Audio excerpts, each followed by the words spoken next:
Well, good evening, good evening, good evening to all the truth seekers. I tell you what, it's so good to be back again with y'all today. We've got a heck of a show planned, and as well as an introduction to the newest production level upgrade to the show.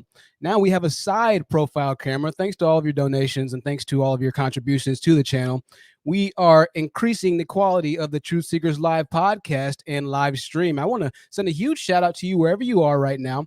Whether you're across the world, oceans, seas, whether you're in the middle of the desert in Las Vegas, Nevada, whether you're in Guam or the Philippines, as I just received an email from somebody watching from the Philippines, which was just absolutely incredible and mind-numbing. Whether you're just in the good old state of Texas like I am, it's good to have you with us tonight, and it's good for you to be tuned in with us tonight. My laptop is running at absolute maximum capacity right now. And I'm not even sure if y'all can see me because my screen is frozen. So my laptop is running at capacity. It looks like we've caught back up. I'm pushing my computer just about as hard as it can go. So we're going to see how it turns out, ladies and gentlemen. We're going to see how it turns out. 50 people watching. Numbers a little lower than usual. However, we understand why. I tell you what, it's been a power-packed week for a lot of different sagas and drama stories going on YouTube. But I tell you what, sometimes the drama is nice for shaking things up. And it's nice change to kind of keep you on your toes, keep you on your feet, and to keep things interesting. We're going to get into tonight's topic in a few minutes. Once again, I want to thank everybody for all your contributions to the channel and responsible for the quality upload on this channel as well. I'm excited for this one. And this is something that we kind of covered a while back, but we didn't really give it the time, I guess you could say, that it deserved, in my opinion. This is something that I really want to take our time and cover and really get into, because this is quite possibly the most important topic that I think that we talk about, or that I think that I can ever talk about on the channel. Obviously, a lot of the topics that we talk about are pretty important, but this one is particularly important. But first and foremost, let's go ahead and break some news. Some of you have already heard this story. It's an absolutely tragic story. And I hate to report on it, but it's very necessary that we do report on it. A Bank of America executive was killed. She was a prominent Bank of America executive. She was murdered. Michelle A. Avon, 48, was found dead Thursday morning by a family member at her home in Reseda, Los Angeles. Forgive me. Los Angeles is huge, by the way. There's so many parts to Los Angeles. It's like a megalopolis. It's huge. Los Angeles is wild. The man that killed her, I don't have too much information on that, but it says that she was a coworker. We do know that. But one thing I wanted to read in particular was the last couple of sentences that it said. It says in 2019, Avon was named as one of Los Angeles's powerful, influential Black women leaders by the LA Sentinel. This award recognized her for her leadership and commitment to the community, as well as for her work to mentor youth, particularly Black women and girls. Avon was also honored earlier this year by Investment News for her dedication to increasing diversity and inclusion in the financial industry. Her case is one of particular disturbance. She was brutally beaten to death by, I think, one of her co-workers. More information on that, but it's really sad. Uppity Unicorn actually covered this story, so check out Uppity Unicorn's YouTube channel to really get a great breakdown of everything that went wrong there. It's an absolutely tragic case, and just another example of the best and the brightest being permanently removed from the community. For what? We might never know. But the value of her life was definitely seen and given. So shout out to her, the parents that raised her, and the community that supported her to get to where she was at. A North Carolinian father, and this one's a little suspicious. I'm not really sure what exactly is going on here. This one was a bit suspicious. A North Carolinian father was accidentally shot and killed by his 2-year-old. Marcavio Donham, 29, and his son were visiting the apartment of the boy's grandmother in the city of Gastonia near Charlotte when the accident happened around 8:45 p.m. The boy, who has not been named by officials, picked up the gun thinking it was a toy and shot him in the back. The grandmother, Phyllis Holland, told Fox 46. According to them, Holland had that Durham had recently just purchased the gun. She said that the terrified boy ran out of the apartment after it went off. Durham was pronounced dead after emergency services arrived at Holland's apartment complex around 9:30 p.m. Gastonia Police Department says it's unclear if any charges are going to be made, as an investigation surrounding the boy's involvement is still pending. Family members have also been questioned by the Department of Social Services about the incident. Ladies and gentlemen, if you do have firearms, as much as I advocate for firearms, proper storage and usage of them is critical so cases like these do not happen. Hopefully there was no foul play. We can only hope, right? We can only hope. We're going to get on to our last news story of the day. This is brought to us by TMZ. That is right. TMZ, the one and only, right? TMZ broke this news story. Andre Drummond, who I believe is a center for the Los Angeles Lakers, that's him right there. We have some video coming to you as well. His son fell into the pool. So we're going to go ahead and play this video while I read off exactly what happened. His son fell off into the pool. Now, this actually happened to me as well. I was over at our neighbor's house, and there was a big neighborhood pool party type thing. And my little sister fell in the water, and I was the one that saw her, right? But I was too far to immediately get her. So I'm going to show you what Andre did, what I wish I could have done, but I just did not have the distance. And so I screamed as hard as I could. I said, get Momo. I call her Momo. We have nicknames for everybody in our family. I said, get Momo out of the water. And they got her, right? She was underwater for probably a good 5 to 7 seconds, which is enough time to do some damage if you don't move fast enough. But shout out to Andre Drummond for actually getting there, successfully saving his son's life. And this is interesting. We'll go ahead and watch this.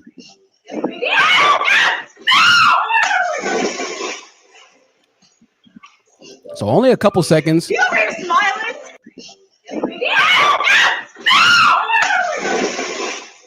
And he went and got his son. So shout out to Andre Drummond once again, saving his son. Being astute, being observant, being aware of your surroundings, ladies and gentlemen, is the name of the game, especially in 2021, particularly when it comes to little ones. So let's go ahead and dive into tonight's message, the Golden Dusty. The Golden Dusty. I tell you what, this is going to be a good one. Another great stream. Prepare yourselves, because here we go. I love y'all's comments. Months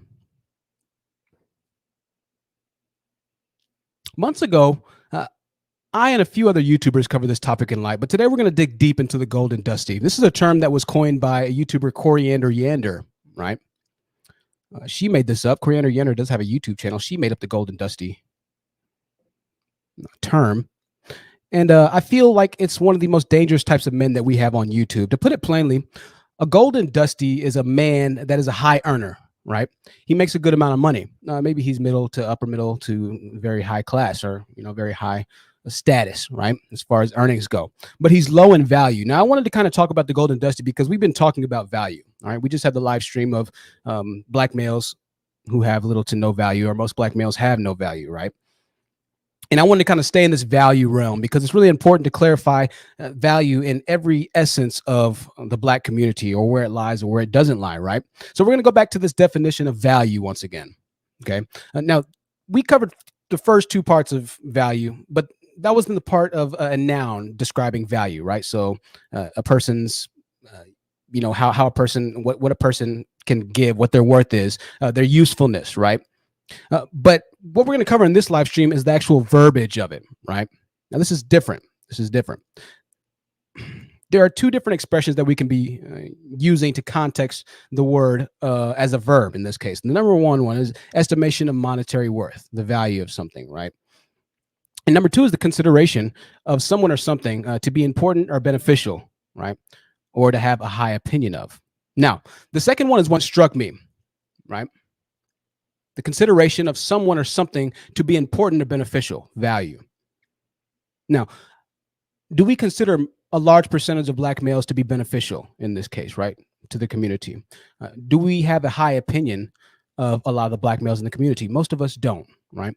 However, what about the high earning black males in the community? Do we have opinion or high value of them as well, right? In a lot of cases, we still don't. We still don't. You see, high value or high earning black males are the extreme minority. So high value black males, might I add. So extreme that men like the guy who we're going to get ready to talk about, a cat named CJ, openly admit that they are now a part of the prize because of the position that he is in, that so few black males will ever be able to be in, right? Some of you might remember this story, and I covered it briefly, but I really didn't take the time out to cover it as much as I should have. And so now I'm going to take the time out and really dig into this story and really talk about this cat, CJ. It gets a little bit more interesting than the first time I covered it. A lot more interesting. CJ, he is a young male who's 30, as he states here.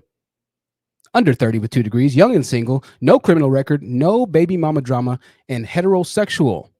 These are his own words, heterosexual, okay? You're in a new category of men, he says. And in large caps lock lettering, he says, I am the prize now.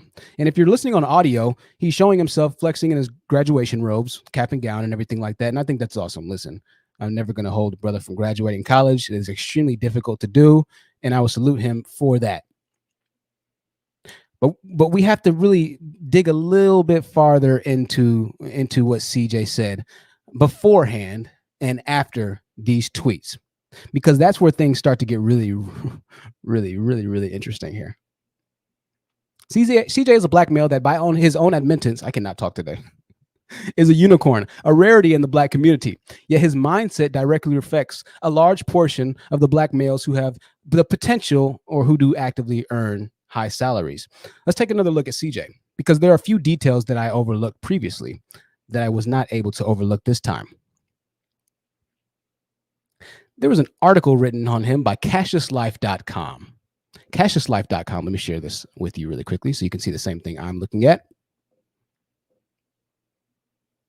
Now, Twitter apparently fried this kid.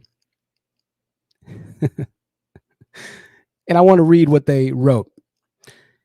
CJ said this, and I'll kind of keep this actually in small lettering. So if you want to check it out for yourself, you can check it out for yourself, ladies and gentlemen. CJ said this: Black women don't want to deal with a black man who's gay / down low, has baby mama issues, or has a felony conviction and or record, or in jail, which is collectively a large part of the black race. Unfortunately, statistically, 37% of black men are in jail, while 1/3 of black men have some form of criminal record. This is by CJ's own admittance. And we talked about how a lot of black males know the true nature of the black community and the black males that are in the black community. So it's good and refreshing to hear a black male who's educated kind of speak on himself and acknowledge that, you know what, a lot of black males aren't doing that well, right? It's good to hear that. Now, CJ hasn't yet exposed the truth or the true mindset of the black community's golden dusties yet, because you're going to find just in a few seconds as we continue reading that he is just as detrimental, if not more than, the black males aforementioned, the Pookies, Ray Rays, the men convicted of felonies who are in jail, incarcerated, whatever it might be. He goes on to say this, and this is where things get crazy.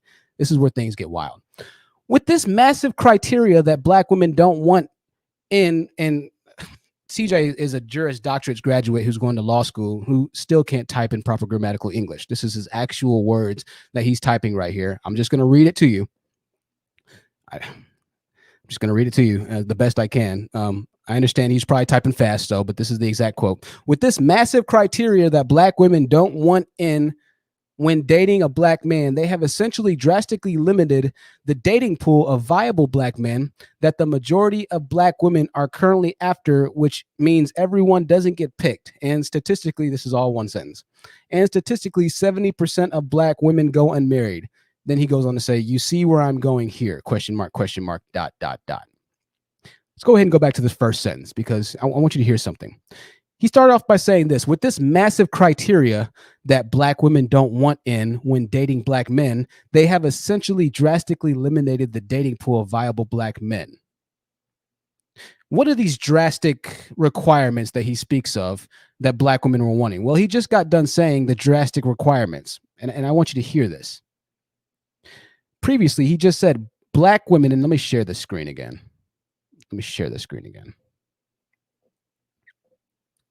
This is crazy. Hello. This is insane. This is the crazy high standards that black women have. All right.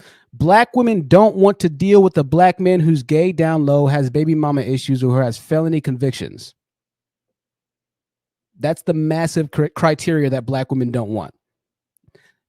That's how black men look at the bare minimum of what essentially every woman should look for in a man. You don't want him to be in jail.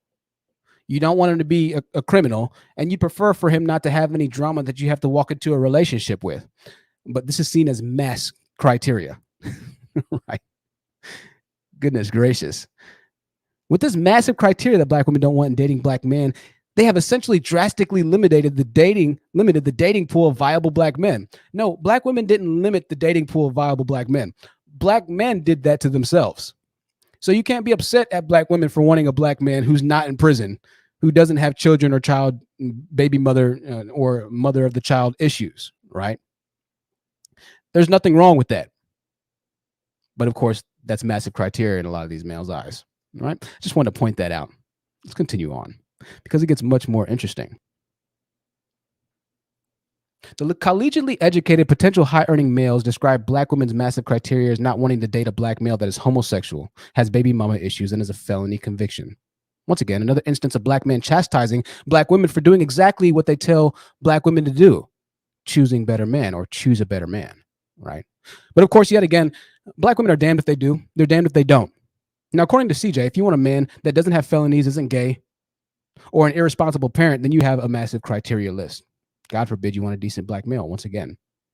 Now, going off of what CJ said, he should essentially have no problem marrying a black woman since he is the embodiment of what most black women desire. And this is where the golden dust flakes start to rain down from his graduation cap and gown. All right. You see who the real prize is here? Adds CJ, a sentiment that is straight out of the mouths of the very men that he insult. Kevin Scamios. We've talked about how black men are visceral enemies of homosexual men. That is, unless they celebrate the destruction of black women, in which case they are up in arms marching in homo-hetero solidarity. Blaring contradictions and cognitive dissonance once again. I cannot talk today. Today's a bad talking day. We've had a couple streams where I could talk clearly. Unfortunately, this is not one of them. Black males recognize their brethren as the least educated group of males. That they do. They know that they are the minority when they do get educated. Yet, unlike every other race of males, they dub themselves prizes for achieving what general society accepts as normal prerequisites for economic sustainability. Now, we've all heard the reference to Kanye West's Gold Digger song, right? I'll explain why I'm bringing this up in a second. The line to the song says, and they keep calling and trying, but you stay right, girl. And when he gets on, he'll leave you for a white girl. You see, CJ is now on, at least in CJ's mind. He's now on, all right? He has a degree, he's young, he's black, he's single. In his mind, he is ready for the upper echelon of women to match his upper echelon or potential earnings. Now, pay attention to this detail. Black men have emailed me many times, and to their credit, and in this case, detriment, they are right. True. How come you be telling everybody that black male education, how come you don't be telling them that black male education is going up? I've gotten the email. I've gotten the statistics that you send me saying, well, black men are going to college more than before, yada, yada, yada. And you know what, my brethren? You are right. I apologize. The numbers for black male education are going up. They're still dead last. They are going up. All right. But let me, oh, Lord. Let me show you something here, okay? Let me just enlighten you, all right? You are right. You are right. However, I want to point out one very, very, very, very striking detail that you might have missed out. Even though the numbers for black male education are going up,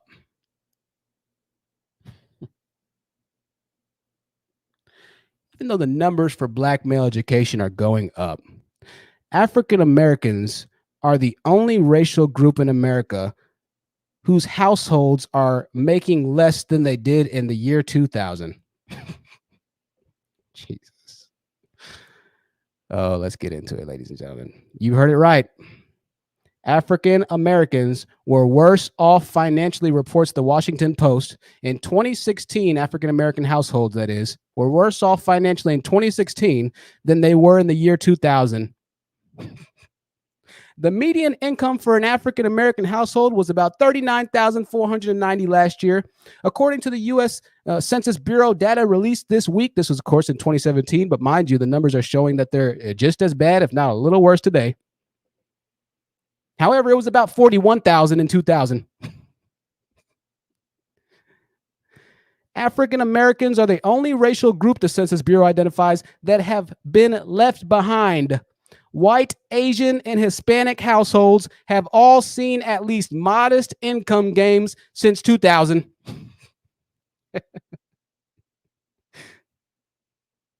Here's the chart. Here's the chart. There you have the Asian Americans at the top. Then you have the white, then you have the Hispanic. They all have something strikingly different compared to the African American households.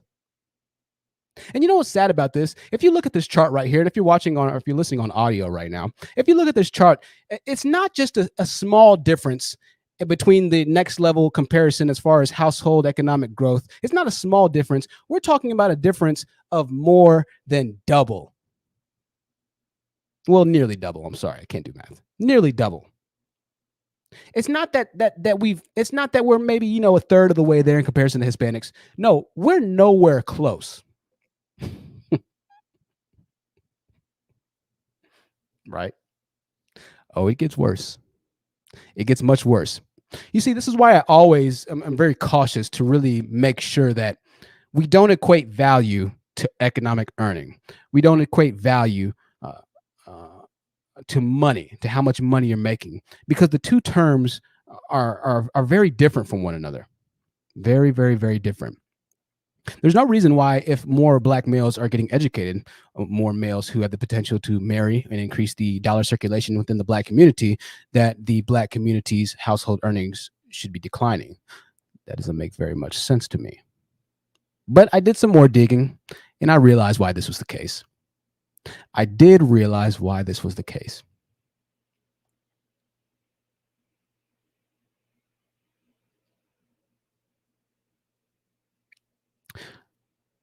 Now, Black males are the only group of males in the country that work to earn education. They work to earn currency and infrastructure to then build outside of their own communities. All right. With Black males, the only people that do it. We're the only males that do this. We work, we get education, and we take all the earnings and we disperse them outside of our own communities. This is why we're dead last. This is why we're the lowest, and why we've earned less as a household, as a Black community, since 2000. Right. Yet, Black males will also be the same ones to fix their mouths to tell Black women that they need to choose better men. This is why high-earning Black males, a lot of them are golden dusties. There's no reason why Black families shouldn't be collectively earning more when the leaders of the Black community are becoming more educated, which increases your dollar earnings, right? The more educated you are, the more money you make. But only in the Black community, only Black males could somehow, as the Washington Post stated, use his upward growth in education to further the downfall of his own household. Every race of man has growth in education, yet the Black community is the only household that has experienced a negative rate of economic growth. Do you know why this is? You remember that young man that we discussed earlier? That's right, CJ. I was at the bar, not the bar, but I was at a restaurant/bar, and I don't drink, by the way. I have one drink 97% of the time I go. If I have two drinks, I'm done for, right? I met this brother who makes about $30 an hour. I forgot to film him. I wish I did film him, because a lot of, the Black males who don't like me will claim that I'm lying about this. He makes about $30 an hour. Had a conversation with him, and it was an interesting conversation. Now, I know you're going to think I'm lying, even though the numbers directly support stories like this, even though CJ, our future Golden Dusty Twitter finger team-minded goon, support stories like this, even though we have personally heard from the mouths of men like Stan Pitus, who has frequented this live stream channel, and pretty much gave his story of why he doesn't want to marry the mother of his child. And she gave her story as well. So I think they're working on it. Hopefully they get married one day. We've heard personally, we know that this goes on inside the minds of high earning males, and we'll talk about it and we'll show even more proof later on in the stream, right? Even though they've seen all these examples, I'm sure you probably won't still believe the story that I have. But I was starting a conversation with this brother. He worked for a whiteboard company. Whiteboard like the chalkboards that you see in school, right? Except the whiteboards, right? He has two kids. They're both in college. He's 40 years old. I said, hey, man, that's awesome. That's awesome, man. He's like, yeah, I'm paying for the college. That's good. That's great. That's fine and dandy. I said, so how long you been married, man? He's like, oh, man, I don't really believe in marriage, man, because, I think that's a white man's thing. That's what he told me. I said, okay. Well, hey, it is what it is. At least he's taking care of his kids, right? That's what he told me. He said he believed it's a white man's institution. All right. Okay. You see, the problem with this is that Kevin Scammers loves to humiliate women by asking if they have a ring on their finger, but he never acknowledges the fact of the matter, and that is most black males who make a decent amount of money.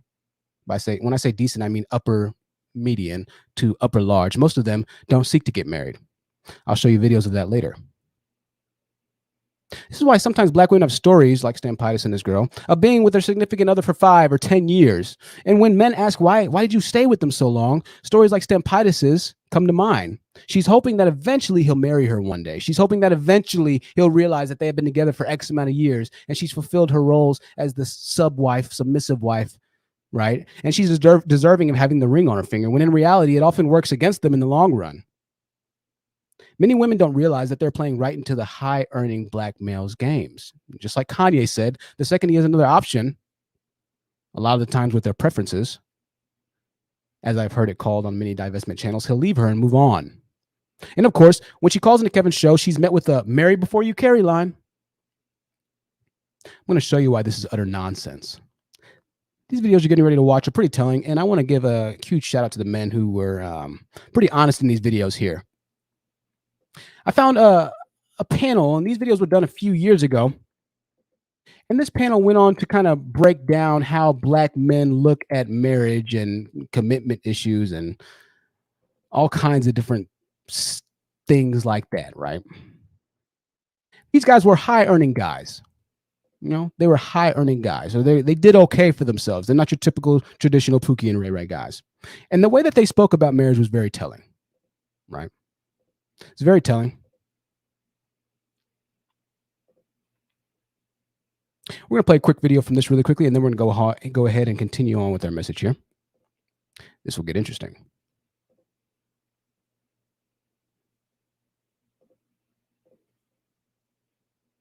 All right.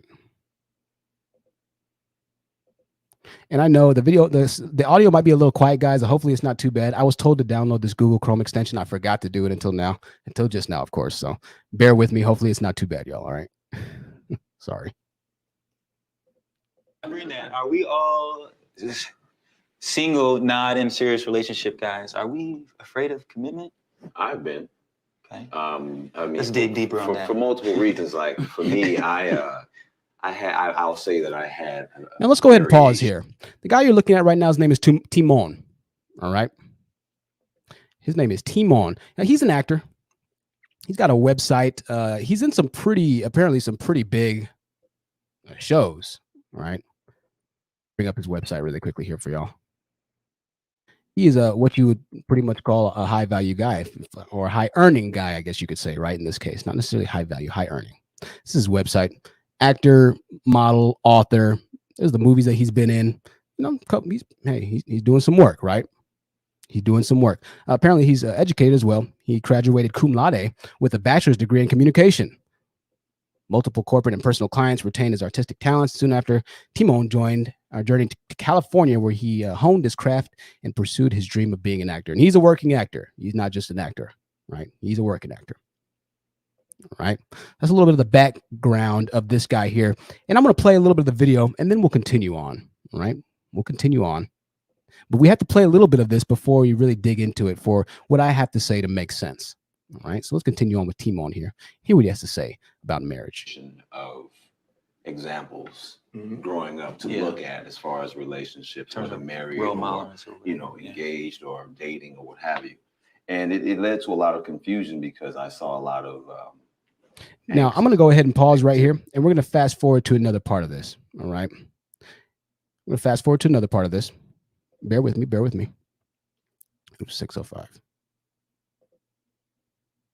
Now, in this part of the video, another guy's speaking, and he's going to say something that's very interesting here, right? Very interesting. And then we'll play one more part, and this is where it gets very, very, very interesting. So let's listen to this really quickly.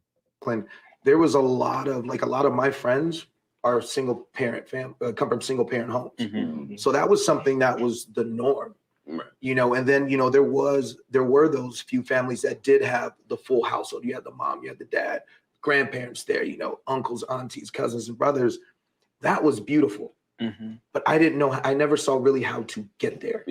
So it was one of those things where, it was always a goal, Right. But like you said earlier, like the blueprint wasn't properly mapped out. Mm-hmm. So even in my attempt, in one of my greatest attempts to have a long-term, have a life partner and go through the whole boyfriend, girlfriend, engagement to marriage. When I got to engagement, it brought up a lot of fear of, man, will I be able to withstand this? Withstand it. So, he's saying a lot here. And I think, once again, I want to kind of really give him shine for being honest here, right? He's saying, listen, I don't know how to make a marriage work. I don't know, because I never saw it. Most of my friends grew up with single parents, right? It was awesome, and I always wanted to see couples together and married, but I didn't know how to do it. This is why I say so often that a lot of Black males don't know what masculinity is, right? They never had a father in their house to teach them what masculinity is, right? This is why the Black manosphere is such a joke. Most of those guys in the manosphere didn't have men to teach them what it is to be a man. And the same thing that this young brother is saying right here, he never saw a man treat a woman in marriage, pretty much, right? In regards to marriage, in regards to love, in regards to public affection, or whatever it might be. They don't know how to do that. So a lot of the time when we're talking to these guys, it might seem like we're speaking like ancient Hebrew and Chinese to them. A lot of the times when we say things and you just wonder, why can't you just understand? Why doesn't it click in your mind? It's because they just don't have the ability. They don't have the ability to grasp what we're saying, because they never really saw that. They didn't have the opportunity to see that. And so you're trying to teach something that's 25, 30 years, somebody that's 35, 40 years in the making, a completely new concept on how to essentially revolutionize or completely change a lifestyle or a habit, right? But this is 20, 25, 30 years in the making right now. And it's going to take a lot more than 20 days for that to change, right? But let's go ahead and move on further into the video, because the most interesting part by far is what this brother gets ready to say, right? Having FOMO and being committed, I'm missing out on other things that are opportunistic, if you will, because I'm come from an investment background. I'm a business person, and I'm always weighing like. Now he's talking about, and I don't have to rewind because we kind of missed it. They asked him, why don't you want to settle down and get married? That's what they asked him, right? These are high earners, potentially high earning brothers right here. Okay. Rewind a bit. Hear what he has to say. For me personally, I see it as if like having FOMO and being committed, I'm missing out on other things that are opportunistic, if you will, because I'm come from an investment background. I'm a business person, and I'm always weighing like the opportunity costs, right? I'm getting on economics, the gritty. So I see it just a little bit differently. I mean, 50% of people are 50 plus. So he's saying that, the reason I don't want to get married right now is because essentially I feel like I might be missing out, right? FOMO, fear of missing out. I don't want to get married. I'm trying to weigh my costs and I'm trying to weigh the pros and the cons, yada, yada, yada. A lot of what Stan Pitus says when we asked him, why don't you just get married to the girl? You're already living with her. She already has your child, right? It's kind of the same thing. And this is what a lot of high earning Black males think. They have a fear of missing out, right? Well, I don't know if I want to settle down with her, yada, yada, yada. If they do want to settle down, like the man just said, well, I don't know how to be married. I never see married couples operate, yada, yada, yada. So there's always something for the most part. Finding a high earning Black male who's willing to actually settle and get married and who knows how to play a legitimate role of husband, that's very difficult to find. I would venture to go to even say that pretty much it's a unicorn trying to find a man like that, right? Fear of missing out. This is the mindset of most of the Black high earning brothers. This is why the Black households earn less and less each year, because the best and the brightest are too focused on FOMO, fear of missing out, to settle down and to build generational wealth. This young brother has an investment banking background. Sounds like he's extremely well spoken individual who has a head that is on his shoulders properly. This is essentially who the Black community needs more than anybody, more than anything, to marry and to build generational wealth, to show how to build a community, how to build a family, right? Yet these are the ones who, by and large, are building outside of their community the most, or who fail to even build to begin with, right? They see marriage as a negative, something that's going to lock them down, right? I want to say one more thing, and I'll bring that video up one more time because there's one more part in that video that was very interesting. And it had to do with how they viewed marriage in the long run, right? And I might not even play it. I might just say it. But pretty much that Timon guy, whatever his name is, right? He says, and he describes marriage as being the only time when you make a lifetime decision, right? He said, the reason I think a lot of brothers are scared to get married is because that's the only time you make a lifetime decision, right? And everybody at the table kind of agreed with him. All the brothers were like, yeah, that's very true. Yeah, it's a lifetime decision. It's pretty scary. And that's simply not the case, because we've already seen and we've looked at the numbers that 80% of Black males have a child by age 40, 80%, right? Making a child or making children is also a lifetime decision. It's an act that you commit that does change the rest of your life fundamentally. Because when that child is 18, they don't cease to be your child. Your life changes from that moment in time. But somehow, and for whatever reason, Black males don't see making a human being or another spiritual entity nearly as serious as getting married, right? Getting married is way up here for a lot of Black males. And then having a child is, it's pretty high. But getting married's up here. This is the mindset that we have to deal with a lot of the time, right? Marriage puts fear into their hearts and their souls. We're going to look at one other video really quickly, and we're going to go back to Timon, because Timon says something here that I think is really interesting as well, something that we've heard a bit. So we're going to let him speak, and then we're going to kind of, pull apart or maybe really analyze what he's saying here. Let's read between the words. Belladonna with the $5 super chat says, even high-earning Black males who come from the long-time married parent household still don't want to marry. I've dated too many of them. Thank you for the $5 super chat, Bella. And you're very right. You're very right about that, unfortunately. Let's go back to Timon here. He says something, right? I've had a strong aversion to marriage just because of what I saw. Again, I don't want to put a lot of people's business in the street, but I just felt like if it happens, it happens. If I find that one woman that I say she's the one, and this is it. It's unfortunate. I won't say unfortunate, but just to this point, I haven't found that. But no. He claims that he hasn't found the one yet, right? He hasn't found the one. This is something that I think, and this goes back to what they said earlier, right? The fear of missing out, FOMO. I'm looking for the one. I still haven't found the one, right? Looking for the one. I'm going to show you just how crazy this is. Thank you, Jella Monet, for the $5 super chat. She said, just found you and have been watching your channel. And I just want to thank you for everything you're doing, spending love from NYC. Thank you, Jella. I appreciate you. I'm glad you've been enjoying the channel, my dear. Looking for the one, right? He's looking for the one. I haven't been able to find her yet. Been here for almost 50 years. I'm still looking for the one. Where's the one at? Where's the one? In reality, this is a fanciful statement, since we all know that the real problem is FOMO, fear of missing out. Self-admitted earlier by the host in the middle, fear of missing out is pretty much you fear that you're missing on life's personal conquest and exploration. Right.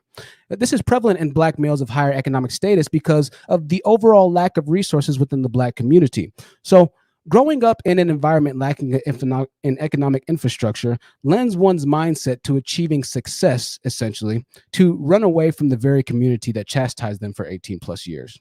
Chastised, right? The cycle is like a revolving door, since the Black males who go on to earn education and salary withhold their resources and assets due to undiagnosed post-traumatic distresses and fear, right? I feel like I'm missing out. I haven't been able to find the one. I've been dating. And we've even seen in a lot of cases, men do find the one. And in Stampitis' case, shout out to Stampitis. I know I'm going hard on you, Stampitis. Stampitis admitted on live stream that the mother of his child was the best woman that he's ever met in his life, yet he's still not married to her.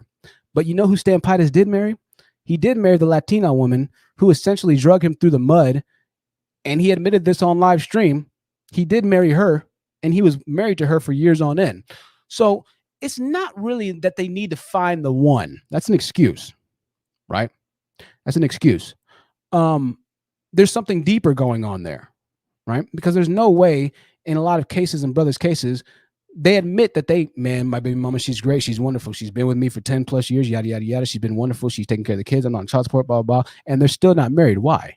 Well, we'll kind of dig into that. There's some PTSD going on there, right? In turn, what they do is they unintentionally leave the next generation of children over to the very hands of white supremacy that afflicted them so.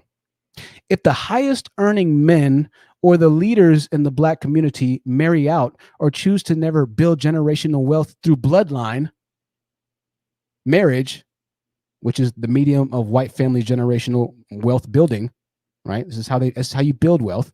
Old money, you hear about old money, you hear about trust fund babies and things of that nature. This is built through marriage. This is built through blood, right? When you hear about that, it's no wonder why the Black households have regressed as far as their household earnings, because the very best and brightest aren't coming back to the Black community to actually give, to build amongst their brethren, to do anything like that. They're too scared, essentially, to harbor themselves in a legal marriage and to build sustainably like other races of people do. They're too scared, right?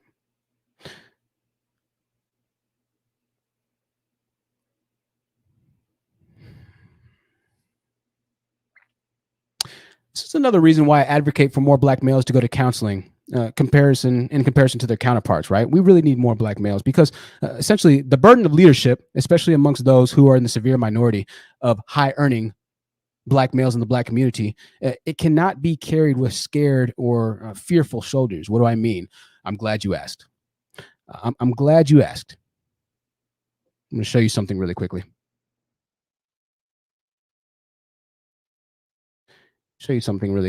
Y'all will remember this. Y'all will remember our good friend, Mr. Bruce Rivers, right? Some of you have seen him. Most of you have seen him. A lot of you haven't. Mr. Bruce Rivers. Adam22 asked Mr. Bruce Rivers, and we're just going to play this really quickly. There's no need to go over it too many times. What do you think we can do to stop the incredibly large murder rate of Black youths and this and that, whatever it might be? And Bruce Rivers said something, which is definitely the answer, right? We remember. Listen to what Brucey said. Done build it. Yeah, it was just like, but okay. So from your perspective, what really needs to happen for there to be prolonged societal change in terms of, the people we're talking about, they come from very impoverished neighborhoods, and like how do you see a potential future in which this could become less normal for these people to just keep killing each other nonstop? Black men. What do you mean by that? Successful Black men. Successful Black men. All right. We'll play a little bit more because I know y'all like it, so we'll play the rest. When you have a young man who's in that situation, he needs a positive somebody to look up to. I can't tell you how often it is. Successful Black men. All right. This is what's essentially needed to cure what Black males complain about so much. Right, the Blackistan environment that they complain that their women are so afflicted by as well. Their women afflict them with the mentality of, right? It essentially comes down back to the Black men. Now, why did I decide to play that again? It is the very best and brightest men who are the ones that typically marry out the most, right? Typically. Now, a lot of good Black males who are high earning are married to Black women, obviously. I know quite a few myself. Not quite a few, but I know some myself. However, there also is a not a stigma, but there's also a pretty good amount of men who have flaunted by saying, "Oh, well, I date interracially because yada yada yada." We know that Black males have a fetish for dating interracially, right? We get that. We know that, right? This makes sense as to why the Black community is the only community that has seen economic regression within households. If the very best and the brightest aren't the ones that are replicating well-balanced, medium to upper median income earning households, how do you expect young men to have the influence that our lawyer friend speaks about?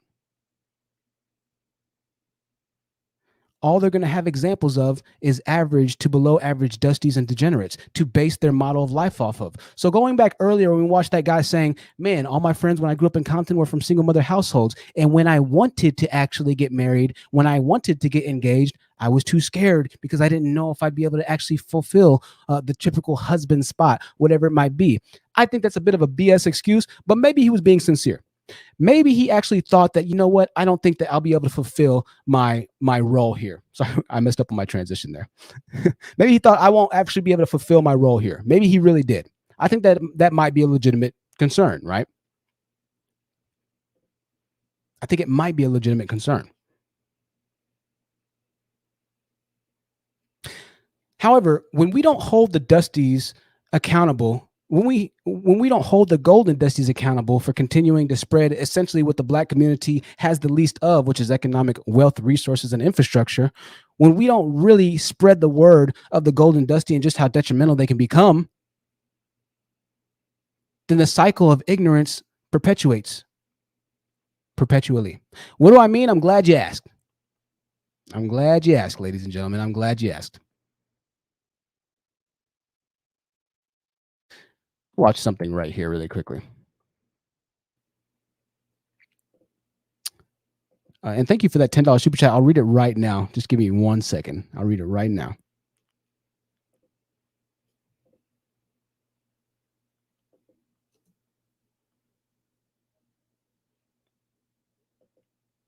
We actually already played this clip, but I'm just going to go ahead and play it again since I got it in here. Like a lot of my friends are single parent come from single parent homes. Mm-hmm. So that was something that was the norm, Right. you know. And then, you know, there were those few families that did have the full household. You had the mom, you had the dad, grandparents there, you know, uncles, aunties, cousins, and brothers. That was beautiful. Mm-hmm. But I didn't know, I never saw really how to get there. Yeah. So Right. So we never saw how to get there. A $10 super chat from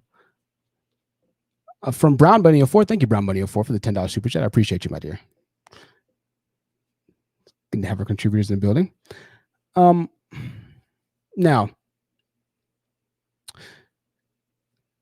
he explains he never saw a healthy marriage. Therefore, he doesn't know what a healthy marriage is. What's interesting is that we can see how polarizing the golden dusty mindset can be. On one side, they fear the idea of marriage. They fear the idea of missing out. Well, I'm looking for the one. I want to make sure she's the one. I don't know. You know, they have a lot of options, yada, yada, yada. However, on the other side, some of them want to be successfully married, but they simply don't even know where to begin, right? This is a massive problem. This is not one that's often discussed. Now, I want to go back to Mr. CJ, the college graduate friend that we talked about earlier. Having a degree doesn't necessarily make you a valuable man.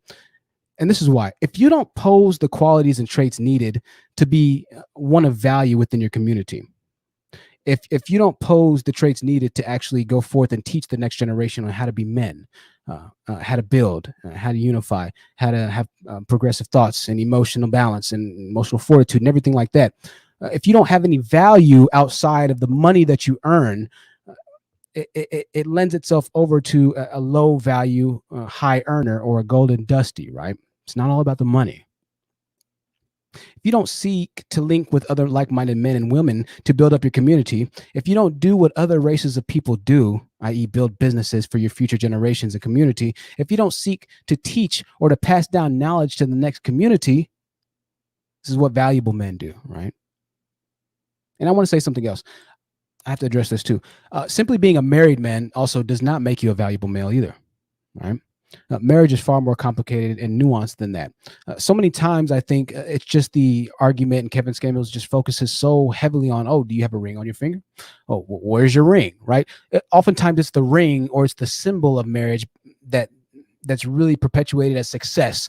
But being married and then being successfully married in a meaningful relationship are two very different things, right? Plenty of our grandmothers and great grandmothers were married to males. However, the marriage was just completely atrocious and off of the rocks, right? And in which case they gave the next generation knowledge, information. Oh, don't get married, sweetie. Oh, well, don't lock yourself down too quickly because it's just not all what it's supposed to be. So just being married does not mean that you're a high value male. Marriage is the ultimate, in a lot of cases, sacrifice. It is putting yourself and your feelings last in comparison to where your partner or your children's feelings are, right? Marriage is ultimately the most selfless act that you can commit for the person that you love. It takes a lot. It takes a lot of emotional strength and emotional wisdom to be married in a successful marriage, right? This is why divorce is so high and can be so high. But this is why in the Black community, divorce is the highest, or really, lack of marriages is really the highest, to be honest with you. I'm sure divorce is pretty high up there as well. But just being married also doesn't make you high value. So I wanted to dispel that myth and really kind of clarify that. That needs to be said, right? I found something that's very interesting, and I want to go kind of talk about this value situation a bit, and we're going to kind of keep talking about value. Now, Stanford.edu released a study in an article that was pretty shocking. One of the most valuable positions in America is that of a teacher, right? Teachers offer an immense amount of value because they're with students all day. The value of teachers has been socially recognized and accepted as the most, if not, I'd say one of the most, if not the most valuable positions of employment that one can have. Now, the name of this article at Stanford.edu posted was "Black Male Teachers, There Aren't Enough of Them." And this is what I want to kind of go back to the idea of value, not necessarily being correlated to money. Okay. And this was particularly interesting. Now, it says that Latino, Black, Asian, and Native American teachers account for 17% of the U.S. public school teachers, right? However, about 2% are Black men. About 2% of teachers are Black men. Now, it says that, however, slightly more than half of all public school students are children of color. Slightly more than half of all public school students are children of color. The disparity between the racial/ethnic composition of teachers and students in our schools is troubling for several reasons, right? First, in this flat or interconnected world, our children deserve a diverse teaching force to prepare them to be global citizens. Secondly, diversity drives innovation, right? And it goes on to give different examples of that, right? But less than 2%. So why I bring this article up is because there needs to be a fundamental paradigm shift on the idea of value within the Black community. Because most Black people, when I say most, I mean, I'd say greater than 90% of Black males don't really understand what value is, right? We have this warped conception of what value is. We seem to tie value into money. And value is not money. We seem to tie value into marriage. And value is not marriage either, right? Value is what you have to give to your community and how much of an impact that you can make. When we have a rampant majority of high-earning Black males that decide that they can't get married, when we have 2% of Black males represented as teachers, right? When we have the least educated group of men that are able to get degrees to give back to the community, all of these things start to add value or lack thereof within your community. But the focus seems to be on this high-earning six-figure Black man. If you have a six-figure job, if you somehow reach the pinnacle of six figures, then you've done your job as a Black male. And that can't be further from the truth. That's simply not the case. More often than not, in a lot of these cases, the Black males who do actually reach that pinnacle, whatever it might be, are the ones who we see the least value out of. But not just that. We see a counterproduction of value, i.e. building other communities up before they come back to build their own communities up. And we've said this all the time. Black males talk about, or they joke about leaving the hood, or we all joke about leaving the hood, right? Getting money and leaving the hood. But nobody actually seeks to, particularly Black males, the leaders, get money and then come back to the hood to build up the hood so it doesn't have to be the hood forever, right? That's what we're missing. We seem to place value on every other culture's building up. Black males seem to place value within every other culture's women. This is why they fetishize interracial relationship. They fetishize white women, Asian women, Hispanic women before they fetishize their own women, because they don't value their own communities. They don't value their own women. And this is the biggest problem here. Everybody's been tying the value thing to money, right? Even Kevin Scamulls talks about this money. Having said that, most Black males don't make the amount of money to even be considered high value, but they're focused too much on the monetary aspect. It's not about money. Money is definitely serious and it's needed, but a rich man who is selfish or stingy with his money offers nothing of value to anybody other than himself immediately, maybe his immediate family, but nothing to the community, right?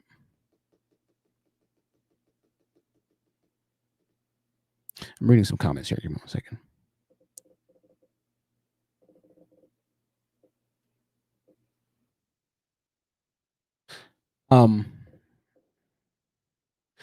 But the laptop's made it through. We're doing okay. Shout out to the laptop.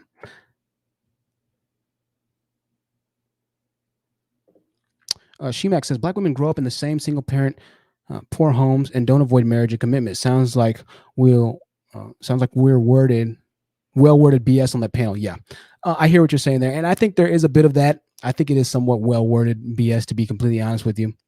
It is a bit weak in my opinion, but hey, let's just say that they're being honest and telling the truth. I'm not sure. I kind of wanted to address both sides of it. It does sound a bit BS in my opinion. Organic Black says, can we get the likes up, please? Definitely. Make sure y'all like the video coming on the way in. True Mystique says they want women to do heavy lifting, but then turn around and call us masculine. Right? I think that's an interesting point, unfortunately. Chris says they want the women to build the hoods. Hello, Nairum.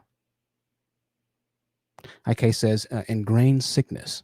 True Mystique says, what's the point of having all that money if they aren't putting it into the community? It's very true. Very true. True Mystique says, I only had like 2 Black male teachers. I never personally had a Black male teacher myself, but there was, when I was in high school at a public school, there was one Black male teacher. I think his name was, no, there were 2.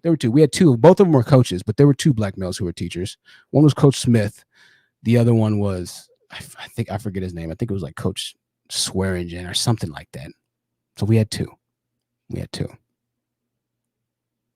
Soul Man says, oh, I love this topic. I am a Black male teacher. Well, shout out to you, Soul Man. We appreciate that, man. The value that you give back to the children in your community. One of the most valuable positions in the community.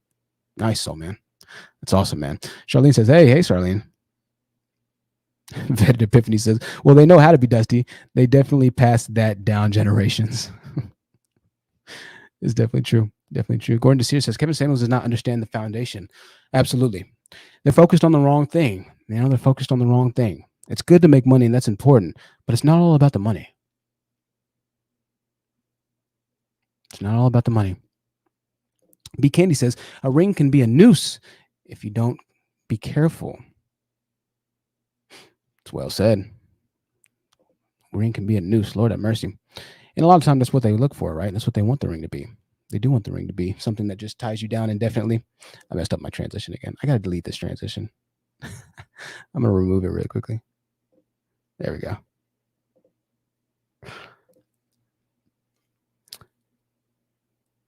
Okay, says they want what they consider to be a trophy. It's very true. Tony Morrison says, even if they're successful, they operate from a position of lack. Missing out on what? I don't know. I don't know what they're missing out on. I'm not quite sure what exactly they mean. I feel like I'm missing out. I don't know what that means. Black males are the only ones that do that. I feel like I'm missing out. Not sure. Lorenz says, in Philly, Black women were some of the most useless, dejected, sad cases you ever saw walking around. I purposely never dated seriously because you're predestined to a life of misery getting stuck with that. Love Lady says, the men couldn't find mentors. Well, that's a good idea. And I think even a better question after that is, why aren't they the ones that are providing mentorship? But yeah, that's a good question. Where are the mentors, right? But going forward, why aren't you at least looking to be somewhat of a mentor to the youths in their position so that doesn't continue? You see, there's something missing in value, right? It's still, this subtle victim mindset, this, oh, I don't know, woe is me. I'm still not exactly sure. I'm 50 years old, but I'm still kind of, I'm unsure. I'm not sure about my emotions. And they kind of wrap it up in this, oh, well, I'm being honest, I'm being transparent blanket. But it's kind of disturbing. It's like, okay, man, well, you are almost 50. So when are we going to figure this out? When are we going to get to a counselor and figure out exactly how to put the pieces of the puzzle together, right? How long is it going to take? Soul Man says, I've had this conversation with several guys. Yeah. We'll see. $10 super chat. $10 super chats from V-P. She says, when these high-earning men claims that marrying a non-Black woman improves their social and status in the world, I never understood that. What are these men talking about? How is their image improved? Well, when black males get with a white woman, inside that validates something inside of them. I'm just going to speak very brutally honest, right? Inside, they see their status as raised or elevated because they know deep down inside other races in the white race of black women, other races in the white race of males and females, and this goes for every other race, Hispanic and Asian, look at the black male as the least on the totem pole. So when a black male gets with another race of women and he's seen walking in public with her by his arm, he's essentially saying, hey, look, I'm one of the males that was able to not be the group of majority dejected by society, publicly shamed and down looked upon by society group of black men. And so he's essentially screaming to say, hey, look at me, right? Hey, look what I've been able to do, right? I'm not like the rest of them. So they place value in essentially what other races value them the least for, which is being together in a loving or a physical relationship. Black men have the lowest what's known as SMV, or sexual market value. We covered this in Nobody Wants Black Men, right? This 3-part series that we did, where other races, and we read story after story after story after story of every race really giving the brutal, honest truth about how they see black males, right? So the ones who are able to break through the mold, for lack of a better term, are saying, hey, look, I'm different, right? Because they place value outside of their communities more than they place it within their own community. This is why that study that we looked at in the very beginning that showed that African-American households are the only race or the only group of people whose economic earnings are going backwards since 2000. Hispanics have gone up in economic earnings. Asians have gone up in economic earnings, and white households have gone up dramatically in economic earnings. But the mindset that the black male has for, hey, I place value outside of my household is the reason why the black community's households have been the only ones who have lost money since 2000, right? So the mindset of the black male is that I place value everywhere outside of my community, and they do everything they can to get away from their community. They do as much as they can to run away from Blackistan. And this is the problem here. They see their earnings and their money as value. Other races do place value in earnings. However, the white race and the Asian race place value in earnings because they place value in their communities. When they get money, they build businesses amongst themselves. Black males don't do that. When they get money, they build communities and they build economic infrastructure within the white community or within the Asian community or whatever it might be, right? They don't seek to go in on investment houses together and rent them out on Airbnbs. They don't seek to come together and buy that corner store, right? And start flipping it and start having more business properties in the hood. They don't seek to do and build small businesses, which the Hispanics and the Asians do, right? So it all comes down to valuing your own people and community. And what we've seen, obviously, through the growth of Kevin Scamills and a lot of these other black pedospheric male content creators, is that they value everybody other than their own people, right? They value everything else. So this is why they get with the white women or the Asian women or the Hispanic women, and why they hold their head up proud. And when they look at a black woman as they have a white woman on the side of their arms, they almost want you to see them, right? They want you to look at them. Hey, look at me. They'll give you an eye. I've seen it before. They want you to see them. So that's how their image, quote unquote, improves, right? Disturbing, but the truth. $20 super chat from Bree Williams says, just sending support your way. Keep doing you. Thank you, Bree, my dear. I appreciate you. And I appreciate the kind message. I appreciate that a lot. A $5 super chat from Linlin says, Kobe, RIP, transferred his wealth to the Latin community. Now, 2 Latinas are fighting over his fortune. Controversial opinion, I know. Right. And RP to Kobe, obviously. And everybody that died in that crash, his daughter, and I think 2 other young girls died in that crash. Lord have mercy. Horrific crash. But yeah, and we see this all the time, right? Superstar athletes, football players. I mean, we almost joke about it now, right? We do joke about it for the most part. Oh, he's going to go to the NFL and get him a white girl, right? It's socially admitted by us, as sad as that is, that once black men get to a certain level, they're like, all right, I'm out of here. I'm done. I done made it. I'm leaving, right? It's time to go build up. It's time to go get away from this community, right? There's something lacking in the value department inside of their minds and inside of their heads, right? There's something missing there. Once again, money does not equate to value. We're missing this. And I don't hear this on Manospheric content creators channels. All I hear is talks about money. And I talk about money a lot too. Money's important, but it's important to not just talk about money specifically. Money only goes so far. Love Lady says, child, they want our attention so bad. Zara Moreira, forgive me, Zara, in my American ignorance, says they always try to get black women attention. We simply don't care. You know? K-Daddy says, funny thing is, every time they choose other women, they become even more subjugated. Historically, I'm telling no lies, but they keep playing in those tan cakes. Loren says, they do. I was at a show selling my products, and a black man came over with a white woman being so extra. He really, really wanted me to see them together. I've seen this myself at college. I've seen the football players come up with the white girl and she's behind them, whatever it might be, and they're just doing the most. I mean, they're public comedians. They're laughing extra super loud. Hey, man, I got the drinks, man. I got the drinks. Don't worry about it. They need to be validated. They need to be seen, right? They need to be seen with their prize, quote unquote, right? I've seen it firsthand. They want to show everybody. They want to show everybody what they've been able to do. Hercules, right? Look at me.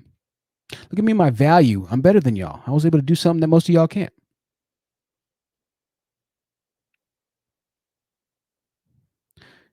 It's very interesting.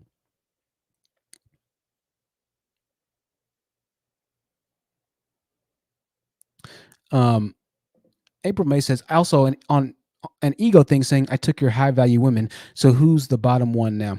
Yeah, a bit of that. You know, that kind of wraps into what we were saying there. Shemak says their status is only improved around other black men who date out. That's why they only hang around other black men who date out. Sort of an image echo chamber. Yeah, I've seen that a little bit as well. This is why you see, and there is a trend even amongst, young kids. I've seen this on TikTok, but there were different trends, and I'll try and find the videos the next time for you, where you walk into the camera and on the left-hand side, it says black girls. On the right-hand side, it says white girls. And there'll be like 5 black kids, and they'll run up to the camera and they'll act like they're going to the left-hand side, which was the black girls, and then they'll run to the white girl side, right? That kind of thing. So this even happens in the younger generations. Well, this is once again a big danger that the manosphere preaches, particularly Kevin Scamul's. Also, I saw when Kevin Scamul's had the white woman on, she was asking, what do you think that black women are doing to not get married? What do you think that y'all are doing better? As if somehow it's the white woman is going to know the mindset of black male degeneracy, right? This is beyond disturbing. But black male, once again, allegedly black male, homosexual male, placing more value in the opinion of white women than the opinion of black women, placing more value on the opinion of white people in comparison to the opinion of black people. You see, there's an image and identity crisis within black males' hearts. This is why they hate each other and they kill each other the most, right? There's an image or identity crisis within the black community, the black males within the black community. This is why if I walk down the store, if I walk down the street, the sidewalk, if I walk into any random place and I see a black brother, 8 times out of 10, he doesn't even acknowledge me as I walk by. As a matter of fact, I would say probably 6 to 7 times out of 10, if I'm walking past a black brother and he's a stranger, and I say, hey, how you doing, brother? He won't say a single thing to me. Sometimes they look down at the ground. Sometimes they'll give me a little head nod. But very rarely will say, hey, how you doing, man? Hey, it's good to see you, man. I'd say 1 time out of 20 to 25, I probably get it. Hey, it's good to see you, brother. I'd say 1 time out of 50, if I'm being completely honest with you. It's a, hey, how you seeing, brother? We have an identity crisis even amongst ourselves. So it's child's play to me. It's folly to me when I hear and when I see black men unifying online as if we were to meet each other in the streets and everything would be honky-dory. It'd be everything but. everything but. It's fascinating to me. They want to act like we're just the most tight-knit community online. But once again, they love to unify for the self-destruction of their own people because there's an identity crisis going on. So of course they unify for self-destruction. There's an identity crisis going on. Of course he's not going to say anything to me in the streets, right? There's nothing for him to unify with me on that same conversational level or accord with. We haven't shared destructive energy amongst each other, which is something that is prevalent amongst Black males. So we can't connect right off of the bat because positivity, when I see most Black males, is an energy or emotion that's exchanged. It's not what it is most of the time. Brown Many afford the $5 super chat says, yes, when a Black man has a non-Black woman on his arm, I've experienced the stare down in public from both her and him wanting you to see them. Absolutely. I've seen it myself. I said, oh, he really thinks he's... What can you do? What can you do? Soulman says, truth is not holding back today. Speak on it. Absolutely. I can't hold back. I think I'm Jehovah's Witness. Oh, I didn't mean, oh, hey, you know. Hey, Matty D says, exactly, THT. Black men have the power to change how he's perceived, but will not build the infrastructure to provide a positive counter narrative. Exactly. Right? It's wild. You said it perfectly. I'm not going to even harp on that, but thank you, Matty D. I appreciate that. I appreciate them. Cassie says, same thing among Black women. It's sad. I think I'm partly, I think it's a little bit more, I think it's more prevalent in the, hey, look at me amongst black males, if I'm being completely honest with you. It's just my belief. I think it's a little more prevalent in Black males, right? Also, divesting is different for Black men and for Black women. And I know divesting can mean that you're just not dealing with a Pookie and Ray Ray. You can still date a Black male and be divested. Because to be completely honest with you, if you're dating a Black male that has a college degree, that's pretty much divesting. Majority of them don't have that, right? So divesting it's not necessarily just dating the white or the Asian or Hispanic. It doesn't have to be that, right? It could be dating the non-stereotypical Black male, right? It could be that as well. Loren for the $5 super chat says, play the video of how shocked the Black guy was to find out from his white girlfriend that it's not a badge of honor. His face was priceless. Oh yeah. What was that? Was that Cynthia or Nyla's video? I forget which one it is. I'll try and find it really quickly. I'll try and find it. Let me see if I can. You've seen that video. That was a trip. I don't even know how to find that video, to be honest with you. Hey, if I open up the chat, send me the private chat link. And when I open up the panel, send me the private link on the panel. And yeah, you know, Tracy says, I agree, THT. I agree with you, Tracy. Organic said it's Sin's channel or Sin's video. Okay, definitely. I don't know the name to find it right now, to be honest with you. And so if y'all want to type in the name, I'll definitely try and pull it up. But yeah, I mean, we know that they value, you know, white women and other races of women more than their own people. This is why that Black households has regressed in economic earnings, right? It's just so confusing because it's like, okay, you can't keep complaining about the Black community if you're not going to be the ones to build up the Black community. It's like they complain so much about the Black community, but in the same breath, they don't do anything to change it. Bro, you can't preach about dating interracially and be happy with that, but in the same breath, complain that a lot of women in your community are married to bad men, to dusties. It doesn't work like that.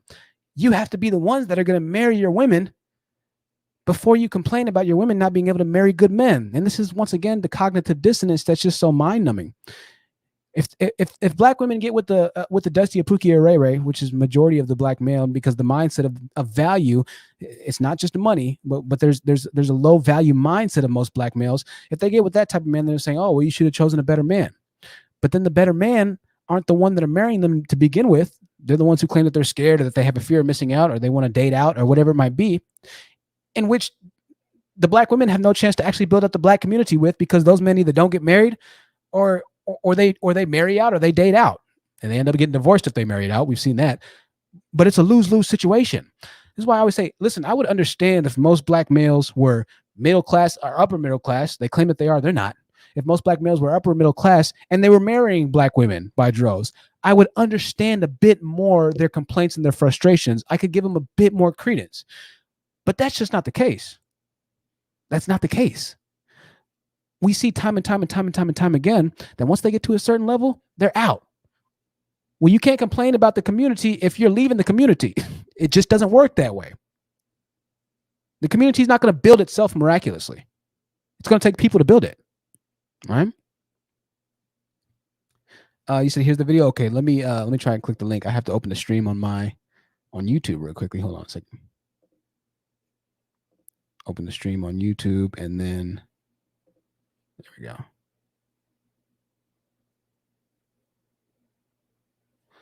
Let me see.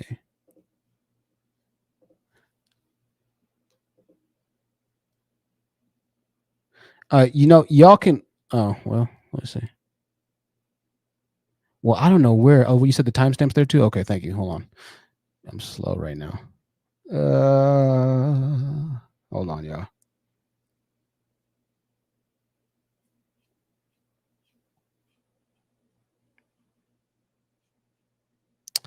Hold on, guys. I'm sorry. Dusting it up. And I'll open up the panel 1 second, guys. I'm sorry. I know I'm taking a long time to open up the panel. The timestamp isn't there, Organic Black. I think you said 2161, though. It's kind of in the link. Let me see if that's it. No. No, I'm not seeing the timestamp, so I'm trying to find it. If y'all could put the timestamp, I'll go ahead and play it while I open up the panel. Come up if you'd like to talk. You can come up and share your stories of had interactions with, or you can just come up and talk to the panel if you'd like to. There's the link to join the panel. I'll pin it to the live chat so you can come up and talk. Hold on 1 second. Let me pin it to the live chat.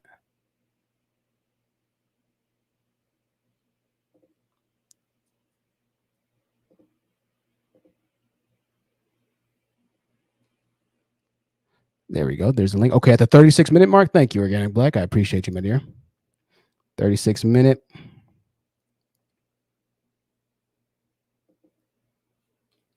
All right. Yeah, and this was cringe. I'm not gonna lie to you. It's like, oh geez, dude. Why do you even do that to yourself, bro? I mean, he got eviscerated right here. Oh, this is cringe, man. I feel bad just watching it. When you watch something that's just super cringe, it's like, oh Lord. So we can Hold on, let me stop sharing it because I'm not sure if I put the volume up. Let me put the volume on real quickly. Jesus. Here we go. turn these lights on. These lights. Hold on, I'm buffering. 30 seconds. Let me refresh it real quickly. I've seen white girls who started getting it I too don't bright. like this lighting. These lights. You turned them on. I just turned mine on. Is it shining on you? She's getting like she's getting like an attitude with him, yo. This is crazy, yo. No, it's this light. Yeah, it's not helping. That's better than open. And what's the story? Are these guys dating or something? Are they dating? I have no idea if they're dating or not, but Opening this. How's that? It's fine. Still too bright up here? No, I will move because No. We need you to be relaxed. that's fine. It's better. I've seen white girls who, once they start getting attention from black guys, it's like a status symbol to them. Uh-huh. And they're dating. really Okay, just cool. only mess with black guys. So maybe that's what I saw. Again, I wasn't following them around 24 hours a day, so I don't know what they're doing all day. That may be what your friend was seeing, the same thing. She made it seeing you as the chick who was getting all the attention from any kind of guy. And I've also seen white chicks who were so very physically attractive. And when the black guys start coming around to give them attention, the white guys stop coming around. The white guys stop even trying. Well, we know why the white guys stop trying, because white guys aren't gonna mess with a white woman who ends up messing with black males, because black males have the lowest sexual market value. They don't see kind to that.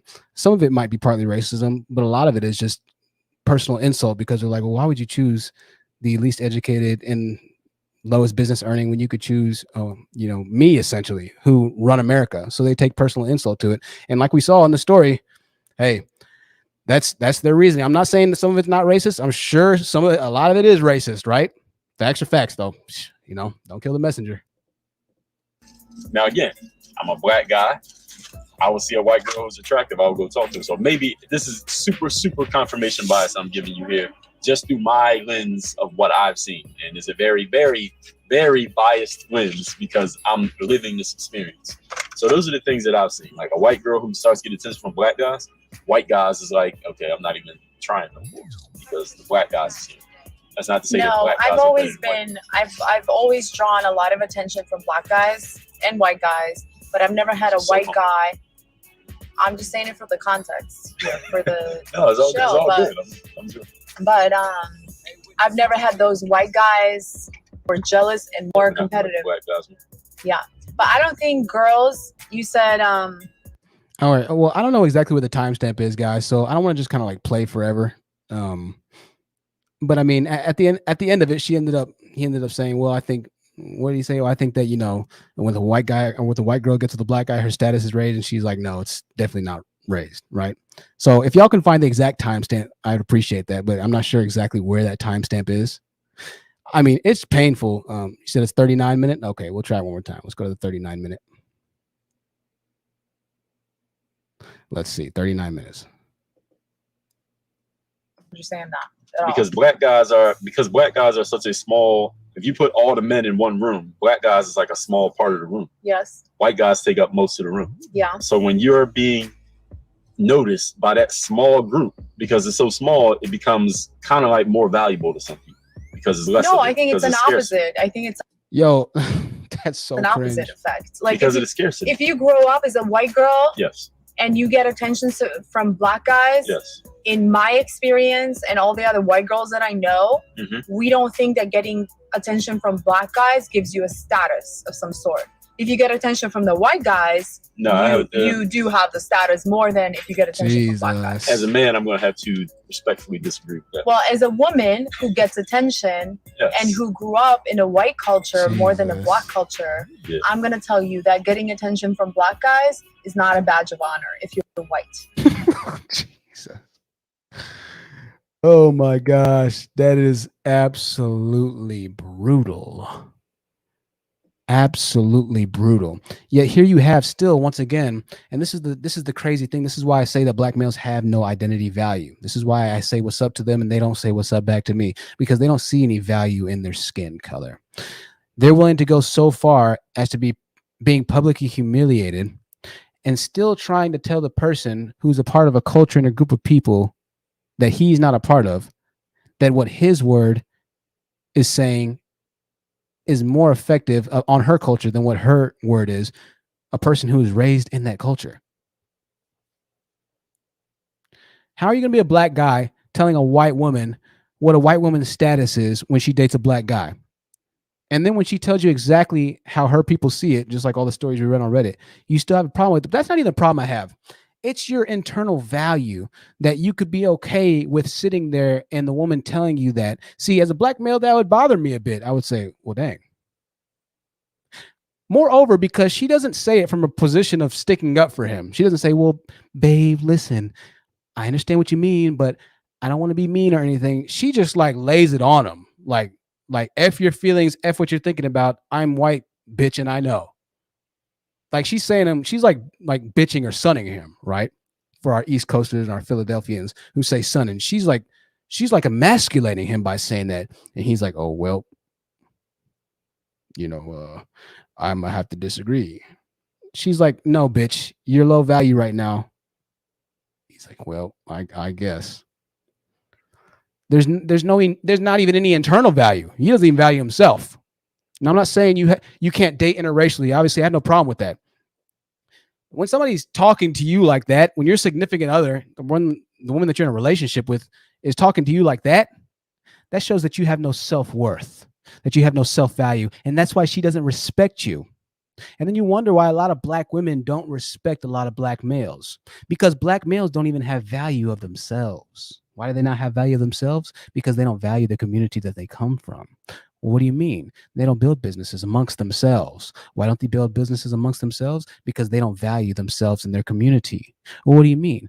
They're extremely uneducated, the most uneducated. Why are they the most uneducated? Because they don't place value in education and building up their community.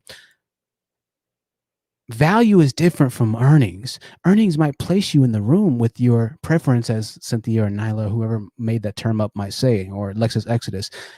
It's not about the money. Value is different. Value is different. It's very interesting. We have Philly Kid in the building, as well as Alexander Brennan in the building. Alexander, we'll let you go in a bit, Alexander. Philly Kid, it's good to see you in the building again, Philly Kid. It's been a long time, but good to see you again, my friend. The floor is yours. I know it, man. How you doing, man? You doing all right? Can you hear me okay? Yeah, I hear you perfectly, Philly. I'm doing good, man. Appreciate you. Okay. Hey, man. I like what you're doing, man. You doing good work, man. Even though we don't agree on 100% everything, man. I still appreciate you, brother. Hey, Philly, I appreciate you, man, and much respect, brother. I love that, and I love to hear it, man. But yeah, I just want to say this though. I think that as far as the whole interracial thing and black men dating white women and vice versa. Mm-hmm. Honestly, I think it's just a new generation, and like the younger kids are now, they don't necessarily see color anymore. As to where my generation, it was a little bit different. Like that whole stigmatism of racism and not dealing with white people, I think that's kind of diminishing with the younger generation. That's what I think. I don't think that people are hating themselves. I don't think so. Okay. Well, I think that's an interesting take. And hey, you know what? I think that you might be right some of the time, Philly. The problem is this still doesn't excuse the growth of a man like Kevin Samuels, who essentially, publicly humiliates and destroys black women online for entertainment, right? So you can, and I've even heard black women say this. They don't have any problem, and Uppity Unicorn has been one to say this on her channel as well. They don't have any problem with black males dating interracially. They really don't have any problems with that. It's when you cannot still form a brotherhood or sisterhood amongst the women who share your skin tone, your ethnicity, whatever it might be. When you aren't content enough with just dating interracially and not partaking in the massacre that Kevin Samuels' show represents online, when you can't just date interracially and be comfortable without making TikTok videos disparaging black girls or black teenagers if you're a black male, or praising white women saying you want white girls or you date white girls only, like LeBron James' son said. He said he only dates white girls, right? When you can't be comfortable enough in just dating interracially and you have to take your hatred up to the next level, you have to take your look at me up to the next level, then that's what becomes a problem. So I think you're right in some context, but the problem is that most black males, from what I've seen, most black males don't just leave it there. They don't just stop there without dating interracially. They'll go on to giving all the reasons why I date interracially because, and black women are bad because, and this and that. So I think you're partly right in some aspects there, but I think you're mostly wrong, to be honest, from what I've seen. Right, just from what I've seen. However, I do think that happens as well. I do think that the racial lines have been, evaporated, for lack of a better term, have been diminished, right? Because we're living in 2021. I definitely do get that. However, also, if racial lines are diminishing, then I'm not going to let black males keep crying about white supremacy if racial lines are diminishing. So we got to go ahead and accept that racial disparities or disparities are diminishing all the way around. All right. But so, yeah, I'll go back to saying I think you're partly right, but mostly wrong. But I do appreciate that input for the kid. I do appreciate that input. And I think that does happen some of the time, to be quite honest and frank with you.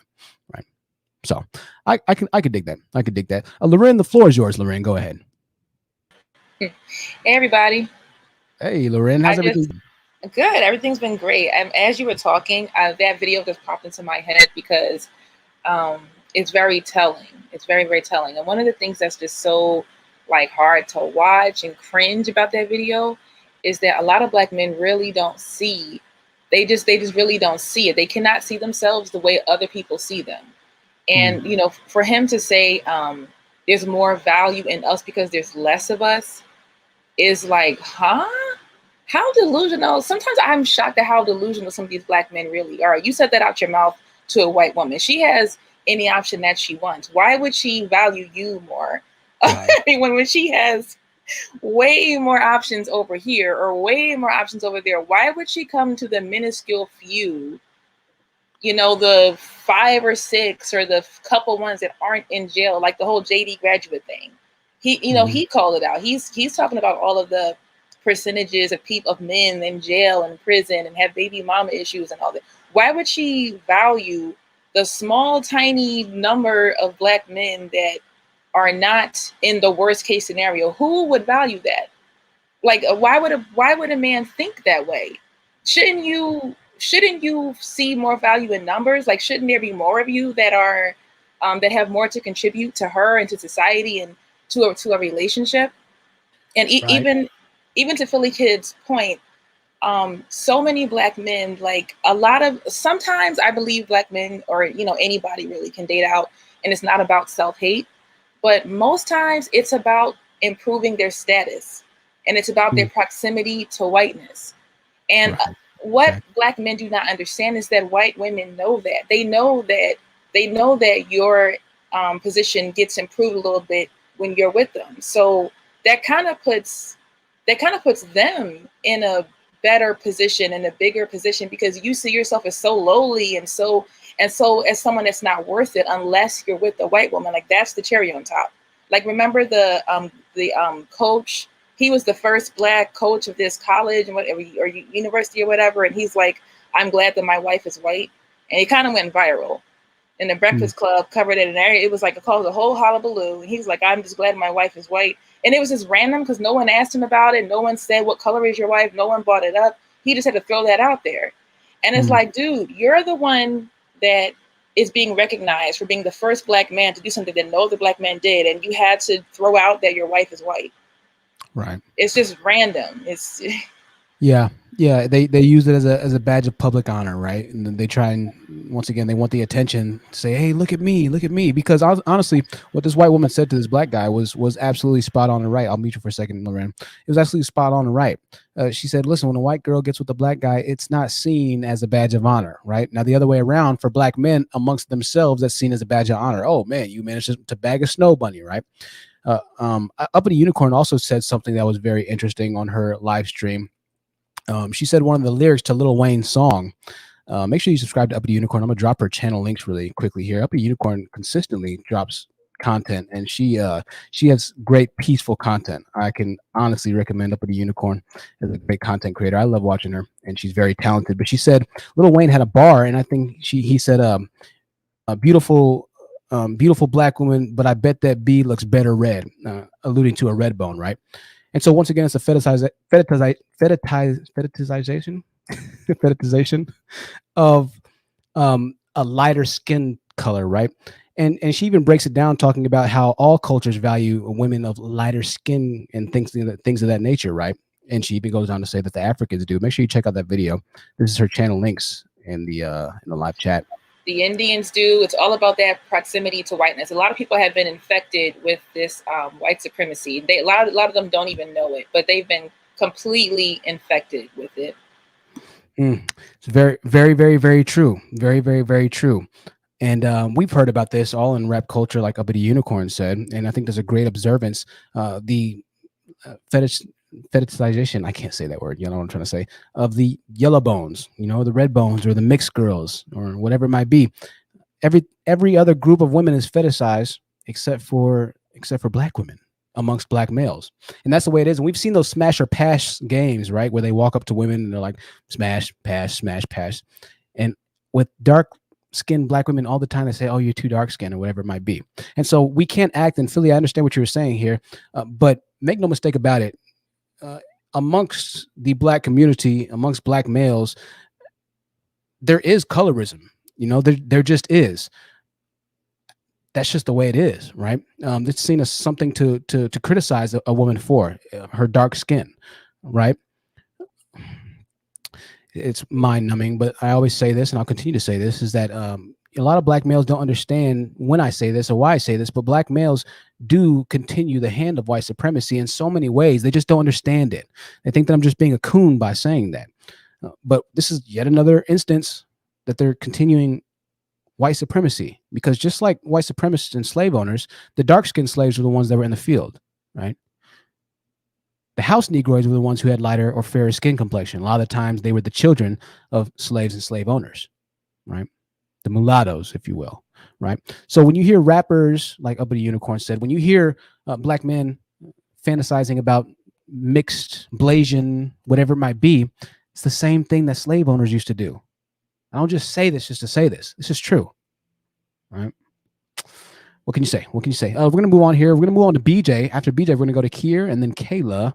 Kier, then Kayla. BJ, the floor is yours, BJ. Go ahead. Hi, can you hear me? Yeah, I hear you perfectly, BJ.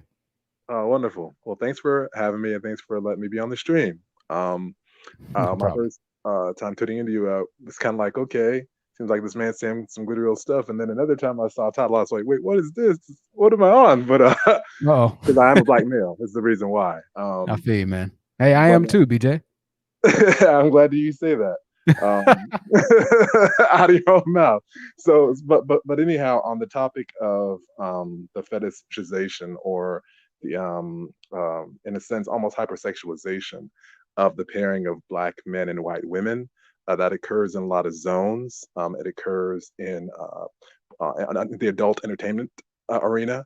It occurs in societal levels where people say, okay, they see a guy has more money, more wealth, and there are black men who will tell other black men or assume that, if they're with a, and this isn't all black men now, but there are some who will assume that if they're with another, or that if they're with a white woman, that somehow that will give them greater prestige or access, not necessarily so much just because of finances, but oftentimes because of the perception that they'll be more supporting, or they'll be more loving, or they'll be more this or that. And I would actually argue that a lot of this goes back to mischaracterizations of black women as sapphires, as these untamable, beasts who are constantly angry and constantly, vicious and, vindictive. I mean, black women have had to counter that for a long time. And even sometimes, in media, we see this portrayed and it gets glorified on shows such as Desperate Housewives and other shows, even, media that are popularly consumed.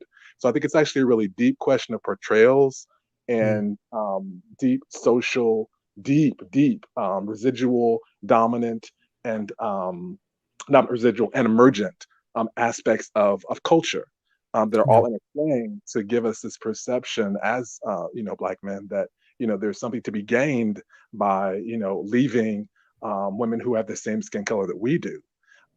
So I'm glad that you're speaking on it. It definitely is something to be addressed.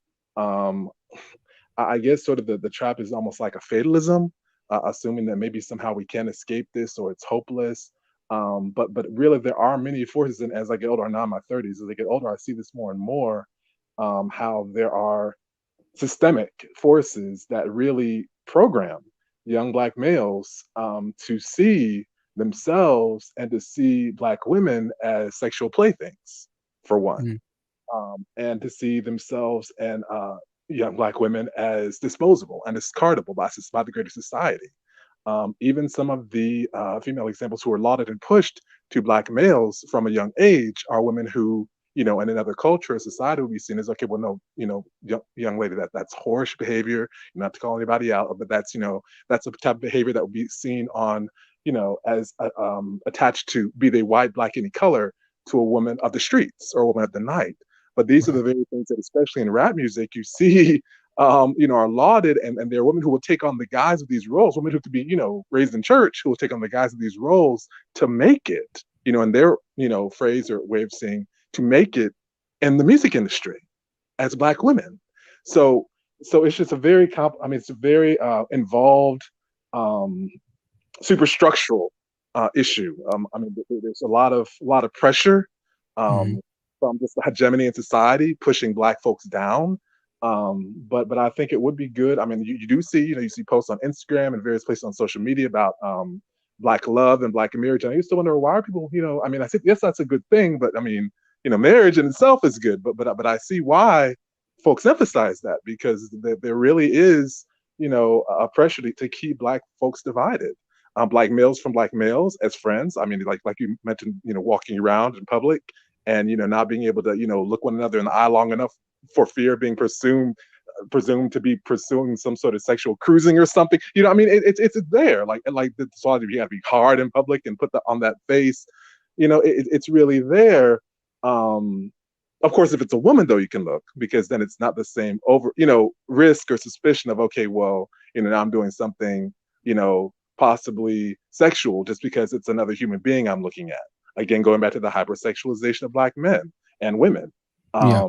Well, so I think you do have some good points there. I think you do have some good points. I'll let you get your final words out really quickly, BJ, and then we'll kind of wrap it up. But I think you have some good points. Oh no, that's good. I mean, basically, I was just going to, in summary, say that I feel there are a lot of deep cultural elements to it, and I think that engaging that on a very thoughtful level, I see doing some work in terms of trying to unify folks. I believe I'm still following. I'm still trying to kind of make out some of what you're doing, but unify folks. I'm just being honest, but to unify folks around the topic of what change can be sought and achieved for positive result in the Black community. Thank you so much for hearing me. I appreciate you, BJ. Well spoken, well said, and I definitely agree with some of your points there. I think a part of it is definitely programming, right? But programming can only do so much. Once we know that it's a program, then it is up to us, and it's up to the people who recognize the program that they're in, if they do recognize programming as part of the issue, to start to deprogram or build their own program, right? And so I think it's part of that. But I think that there's some good stuff that BJ said for sure. It's deep. It's deeper than rapping. There's a lot of layers to this. I agree. A lot of layers to this. We're going to move on to Kier 101-0, as well as Kayla next, and then Jayla Monroe after Kayla. Kier 101, the floor is yours. Go ahead. Hey, Honest Truth. Hey, panel. Hey, chat. Hey, Kier. It's good to see you. Oh, it's good to see you too. Well, you guys were just talking about how some Black men, they like to brag, and it's interesting because I have two incidences where the exact same thing happened. Two guys, one was my age, one was about, I want to say, 40 years older than me. I was in a group of friends minding my own business, and they both did the same thing. I'd known them for both a few months, like in passing, and they both did the same thing.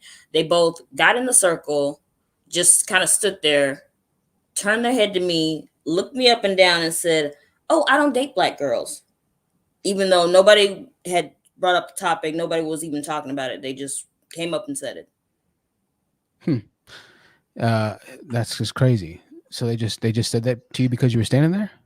Yeah, I was standing there minding my business, talking to my friends, and then they just do it like clockwork. They'll just walk up to you and just look you up and down and say, "Oh, I don't like Black girls." I don't know why they do that. It's really weird. That's sad, man. I mean, that's little racism, and it's from your own people. But and once again, I've seen those trends. You know what's crazy about it? And thank you, Kier, for sharing. When that happens, like the comments that were under that video of those Black football players who were in high school that were doing that, left side go to the Black girls, white side go to the right girls thing. The comments that were supporting Black women were from other races of men and women. That's the crazy part about it, right? And then you had some Black guys under there were saying, "Man, y'all tripping, bro. Like what kind of BS is this?" But majority of the Black males comments that I saw were laughing emojis or like facts, bro, emojis. There were some Black men that were like, "Man, no, y'all messed up," right? But majority of the people that were supporting Black women and that public ridicule and humiliation of a post on TikTok were other races of men and women, right? But this is no surprise. This is why other races of people are starting to really push the agenda of growing Black women, or starting to really push the image of Black women. And this is why you're starting to see more Black women in television shows and movies and things of that nature. I'm starting to see a lot of Black female superhero creations and creators coming into play now, and a lot more Black female actors and things of that nature. The world is starting to take a hold and realize that Black women really are the most chastised and persecuted group of people, and they're doing as much as they can to try and support, because they realize that even amongst their own men, a lot of the times they face persecution as well. So the world is trying to correct it slowly but surely. They're trying to correct it. Sad stories. I hate to hear that. We're going to move on really quickly to Kayla really quickly. Kier, did you want to say something else really quick? Oh, no, it was just interesting because you said, sometimes you get persecuted by your own. And apparently someone in the chat, Ghost 2000, said, and I quote, "I don't believe that story." If you would like to come up to the panel, I'd love to discuss why you don't believe that story. Yeah. we'll see if they come up. There's the links up there if you want to come up. Ghost 2000. It's this is normal. You know, we've seen. I showed one of the Smash or Pass videos of the guy that was like, I don't date dark skinned girls, right? Everybody was like, ooh, you don't date light skinned girls. Everybody went crazy, right? It's sad, man. Hey, you know what? Can I ask you a quick question? Just a real quick question. Yeah, Philly, go ahead.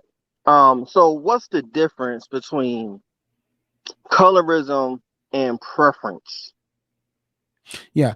Colorism is when you have to publicly display your disdain for something and you want everybody to know what it is. Preference is when you secretly find something or you desire something to be more attractive than the other.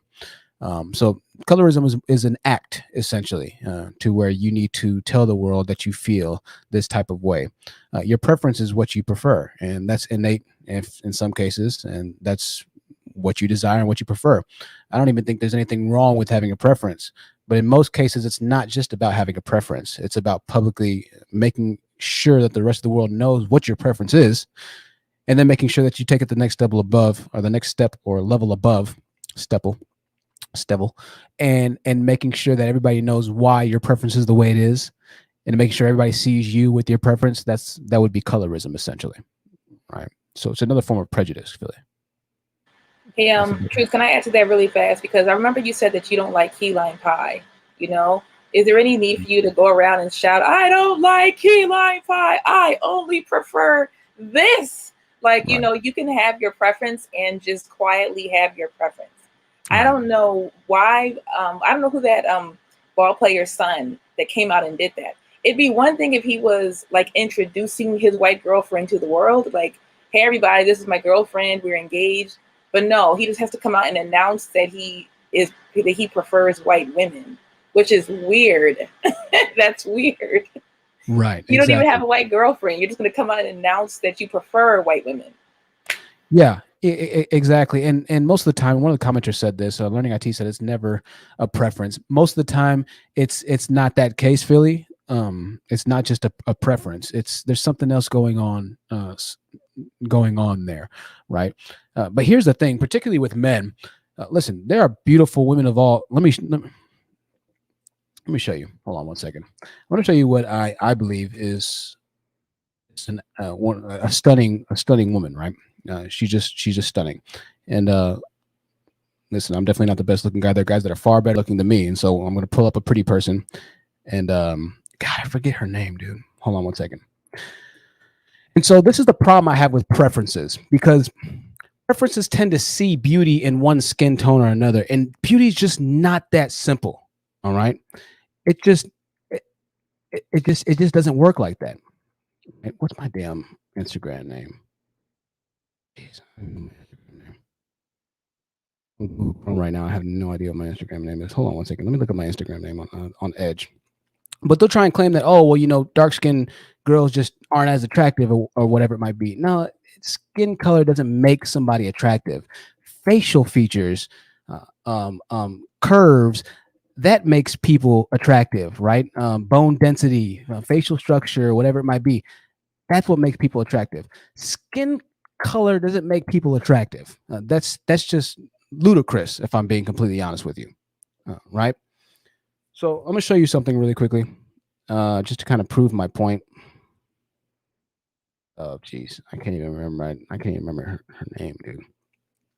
And I just want to prove to this why preference is just utterly ridiculous. Okay, hopefully YouTube doesn't ban me for showing this, right? This is Sabrina. God, I hope YouTube doesn't ban me for showing this. We'll see. And then we'll move on to our next guest panel. I'm sorry, y'all. I'm taking a long time. The dust is just falling off of me right now. This is Sabrina. I forget her last name. She is a supermodel. She's like 5'11", absolutely stunning, stunning features. She is a supermodel of supermodels, right? And she's a black woman, right? She's a black woman. But the skin color doesn't make her beautiful or not beautiful in this case. It's all on the face. It's on her body, right? This is the problem I have with preferences. There are ugly people who have light skin. There are beautiful people who have the darkest skin in the world, right? And we'll show a video of her last video really quickly. I know everybody's kind of like getting annoyed with it, but I have to show one more video. This is Sabrina as well. She's chilling somewhere in Cabo, who knows where, right? Straight up supermodel. So preferences really only go so far, especially with men, because if a man sees an attractive woman, he's not going to first say, "Oh, well, her skin color is a bit too dark." No, it doesn't work like that. If you look good, you look good. If you don't, you don't. You know, not all interracial people are beautiful people, right? Not all of them are. Not all white women look good, right? Not all of them do. Facial or looking good is just luck of the draw, right? And I'll show you one dark skinned woman who is absolutely stunning. I can't remember her name. She looks like an alien, man. She's absolutely stunning. I'll show you one really quickly. We'll go ahead and go to our next member of the panel. While I do this, forgive me for the delay, Kayla. Kayla, the floor is yours while I look for this. The floor is yours, Kayla. I appreciate your patience, dear. Go ahead. Hello, can you hear me? Yeah, I hear you perfectly. Awesome. So, I'm kind of considered the preference. I have like light skin, but my hair is like 4C hair, so it's not like the quote, mixed girl looking, Mhm. And I noticed that I'm in a relationship with a white guy. Dorkiest dude you can ever see. Like, it's bad dorky. And when I'm in public, I kind of get not, well, I don't get much stares. Well, I'm thinking about my sister, sorry. I do get stares, but it's mostly from black men that kind of like, why, it kind of shows like the preference is not with them, if you get what I'm saying. I have a lot of other people who went through that experience, and it's kind of like upsetting that they don't see women like black women with like dark skinned women with a white man, they don't really care. But when they see a light skinned woman or their preference or the beauty standard of the black community, it's like enraging, and it's kind of just really redundant and really, I don't know how to say it, but it gets really uncomfortable, really. Okay. So well, I appreciate you sharing that really quickly. Forgive me, I'm so sorry. I didn't hear most of that because the volume was kind of playing really loud on that Instagram video. So I actually kind of missed a lot of what you said. But Kayla, I appreciate you sharing that. We'll come back to you in a little bit really quickly here. Okay. Oh, okay. Thank you, Kayla. I'm not gonna lie. I'm dusty for that. I didn't really hear what she said as much. A love lady though says to you, Kayla, "Oh no, sis, they get angry with us dark skinned women too." So Alma says I'm dark and they do, girl. So I'm not sure if they agree with you as much, Kayla. Oh, okay. I had one girl who was dark skinned and she said didn't have that problem, but it's only one black woman I talked to, so it's good that I heard other black women talk about it. Okay, no problem. Well, thank you again, Kayla. Thank you again. And y'all, I can't find the video of the dark skinned supermodel I'm looking for right now, so give me a second here, and I'll try and find it. Now, I will say that dark skinned sister man that played in WandaVision is absolutely beautiful. WandaVision? Okay, let me check it out real quick. Let me see. Lupita Nyong'o is my girl crush, so. Oh, is that Lupita Nyong'o that playing in WandaVision? No, that was some other black female actress. She played in Black Panther, and she was in Star Wars. She was a well, you didn't see her face, but she was CGI'd. I'm sorry, I'm a Star Wars nerd, so I know which actors were in them. So. Okay. Well, I'll try and find that really quickly. I'll try and find that. We're gonna go on to our next panel member really quickly. I appreciate everybody for chiming in. Jayla, the floor is yours. Jayla, go ahead, my dear. Hi, yes, can you hear me? Yeah, I hear you perfectly. Okay, so in my family, I have a cousin who is dating a white woman, and I'm not gonna lie, she looks crazy. Like, she's not pretty, she's kind of fat, and my grandmother has constantly tried to speak to my cousin basically about this. My cousin is in his late 20s. The white woman he is dating is in her late 40s. She has an adult child who is basically the same age as my cousin, and my grandmother feels like this relationship is starting to get in between him and the rest of the family. And it got to the point where he basically chose them over us. So I basically I already understand their pathology. And I basically came to the conclusion that Black men, most of them who are in those type of relationships, have a deep hatred of their own Blackness. Because it's to the point where they're really trying to erase themselves. And it's kind of sad. I tried to explain to him that you do realize within about 3 or 4 generations that most likely your offspring, your lineage is going to be white. And he doesn't really care about that. So yeah, it's kind of sad. Yeah, definitely. And I think it kind of goes back to I think it goes back to, and we're not saying that, and thank you, Jayla, for that. I'm gonna put you on mute for a second. We're not saying that needing to date interracially is necessarily a crime in and out of itself, right? It's just a reason for why you're doing it, right? If you just fall in love with somebody in there of another race, great. Hey, it's 2021. I'm all supportive for that, right? But it's kind of like what Lorenz said. You don't need to publicize verbally on the internet, on Facebook, on YouTube. Well, this is why I'm with a white woman. You don't need to do that anymore. You don't need to do that at all, to be honest with you. There's just not a need for that. And so my cousin, she's married to a white man. She doesn't post pictures of herself just I'm so in love with my white man. She doesn't even post to Facebook at all, to be honest with you.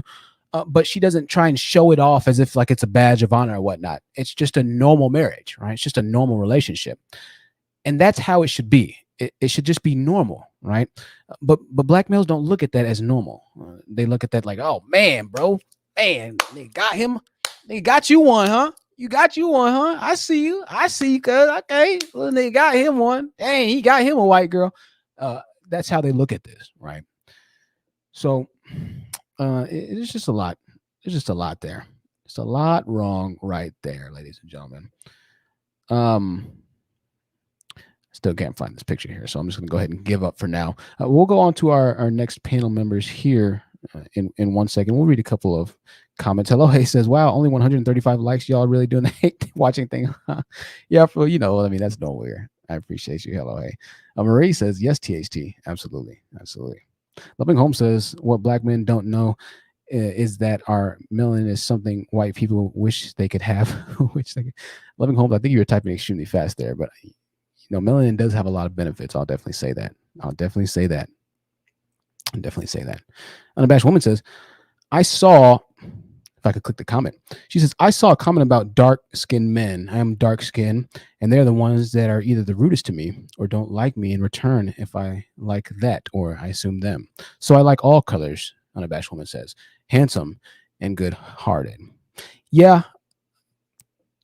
I heard this on a live stream. It was these manosphere guys. They were kind of like roasting each other, right? These Black manosphere guys.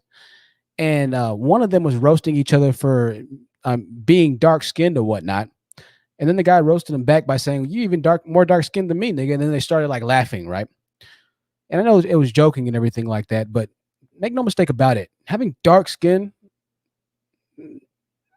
the Black community jokes about that. And I'm not saying women don't joke about it either, or look at themselves as preferences if they have lighter skin.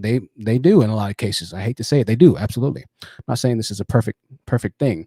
I'm just saying that it hits a little bit harder when it's your men that do it publicly, when it's just your men that do the humiliation publicly. That just hits a little differently. That just hits a little differently. Can I address that real quickly? Sure, go ahead.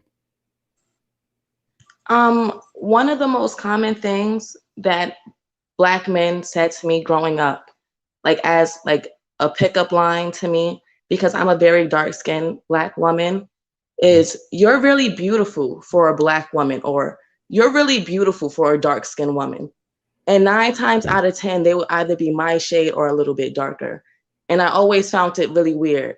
Or sometimes they would ask me, because I have very slanted eyes, are you mixed with Asian or something? And it's like, no, I'm just a regular Black girl.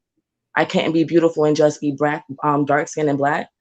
I always found that really weird from a very young age. Yeah, it's kind of the that severe backhanded compliment thing, right? Oh, you look really good for it. And that's been said a lot of times. In my case, it's been said to me when when I in both races cases, right? Some white people said, "Oh, you talk really different for a white guy or for a black guy, right? You talk," and I've even had some white people tell me, "Oh man, you're pretty smart." Or like, "Wow, you talk different, right?" They might not say you talk different for a black guy, or they might say you talk smart for a black guy, but what they're really trying to say is you talk intelligibly for a black man, right? They just can't say that most of the time. So I'm just kind of translating it for you. Really, it's saying a lot without saying a lot, obviously, right? And depending on how you take it, and hey, the unfortunate truth is there's kind of some truth to it. But depending on how you take it, obviously they're really saying a good amount without saying a good amount, right? And so yeah, in that case, it's the same thing. Oh, you're pretty for a dark-skinned woman. We've heard them say this quite a few times on quite a few different occasions. Yeah, I'm still looking for this picture. I'm sorry, y'all. But yeah, it's like that slap in the face compliment, right? It's like, golly, it doesn't really. What are you really trying to say, right? Jesus, go ahead. I'm sorry. Oh, it's okay. I sent a message on the group chat. The private chat. Yo, I yeah. never checked the private chat. Yo, It's okay. You mentioned the manosphere, and I've been doing like a hard study on it.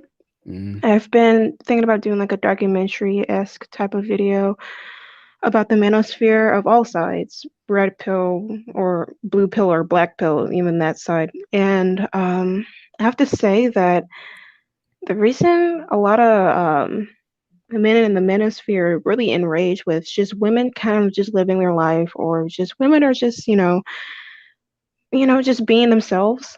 There's this Russian psychologist, I think, I forgot his name. I think he was Russian. He talked about how the most oppressed people do have a leverage.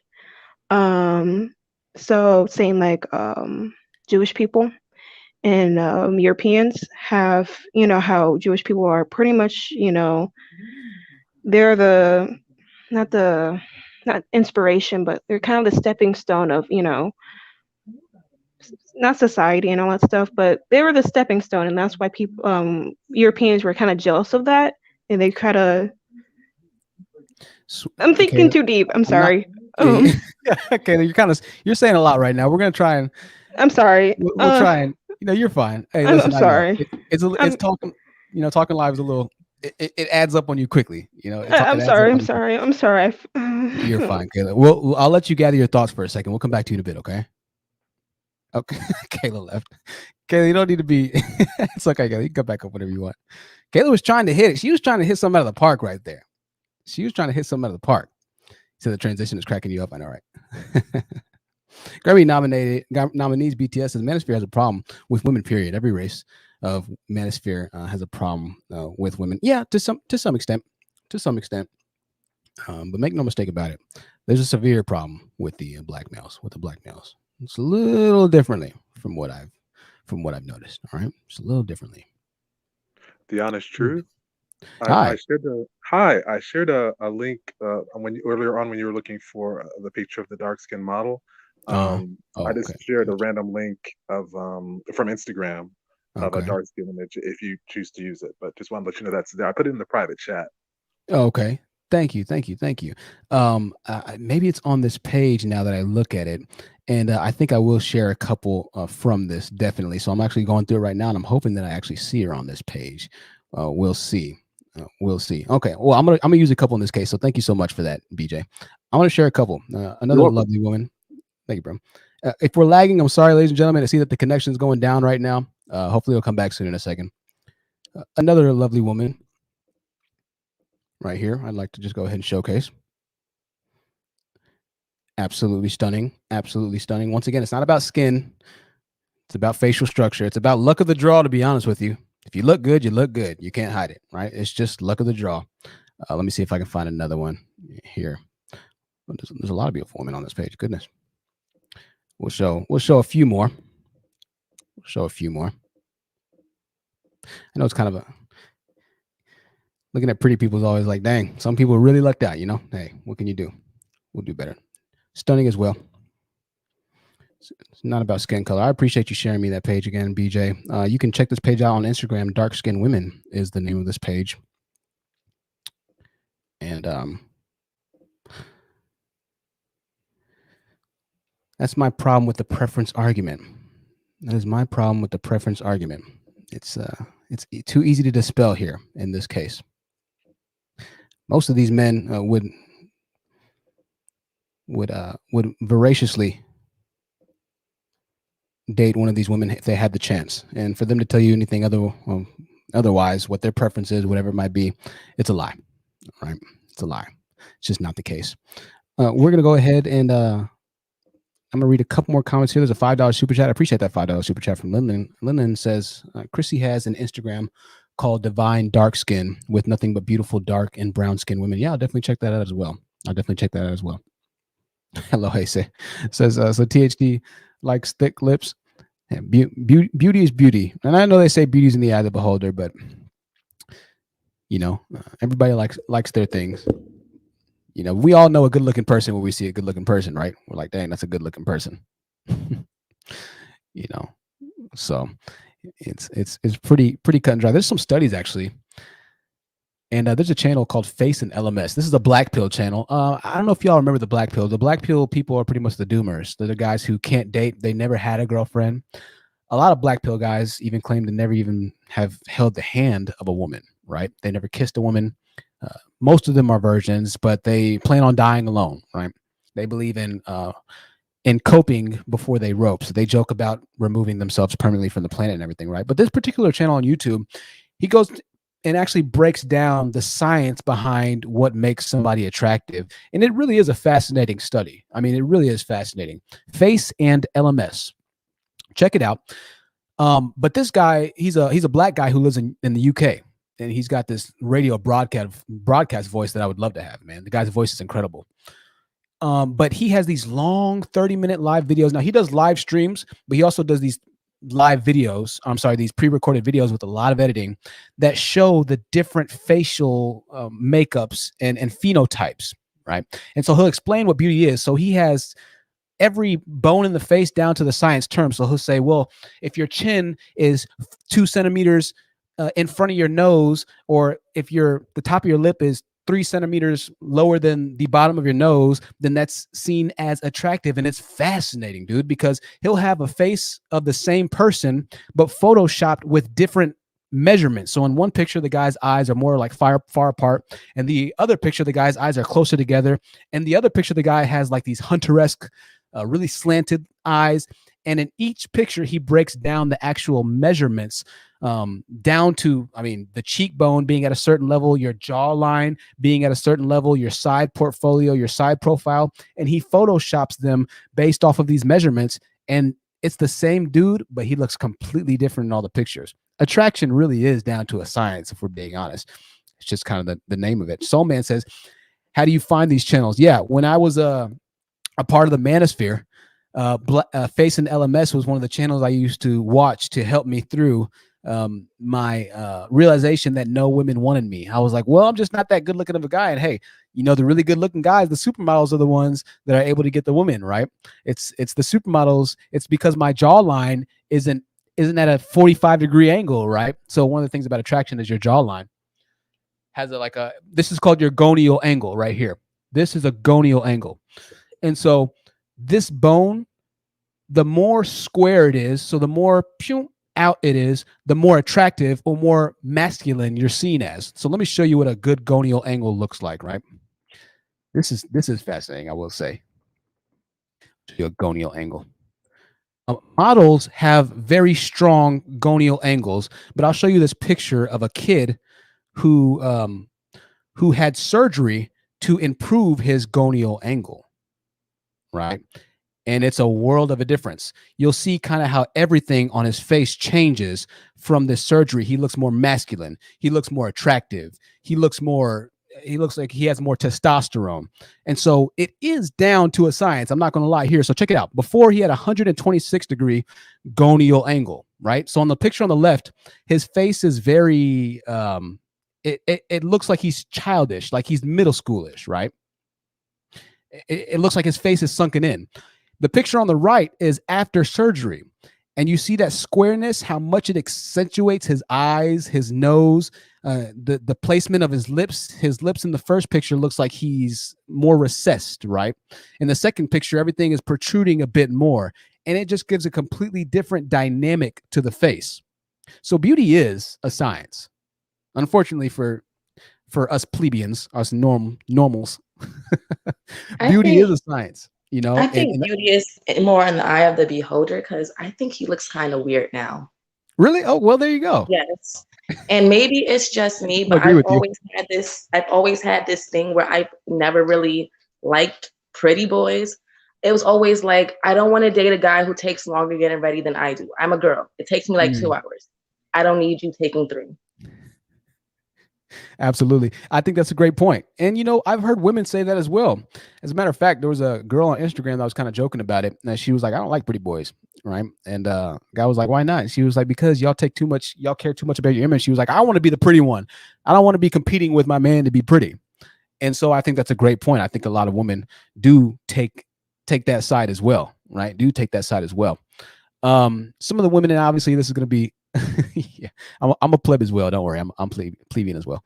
Some of the women are going to be on one side. Some are going to be the other side. So in turn, I think the fair thing to say is it is in the eye of the beholder.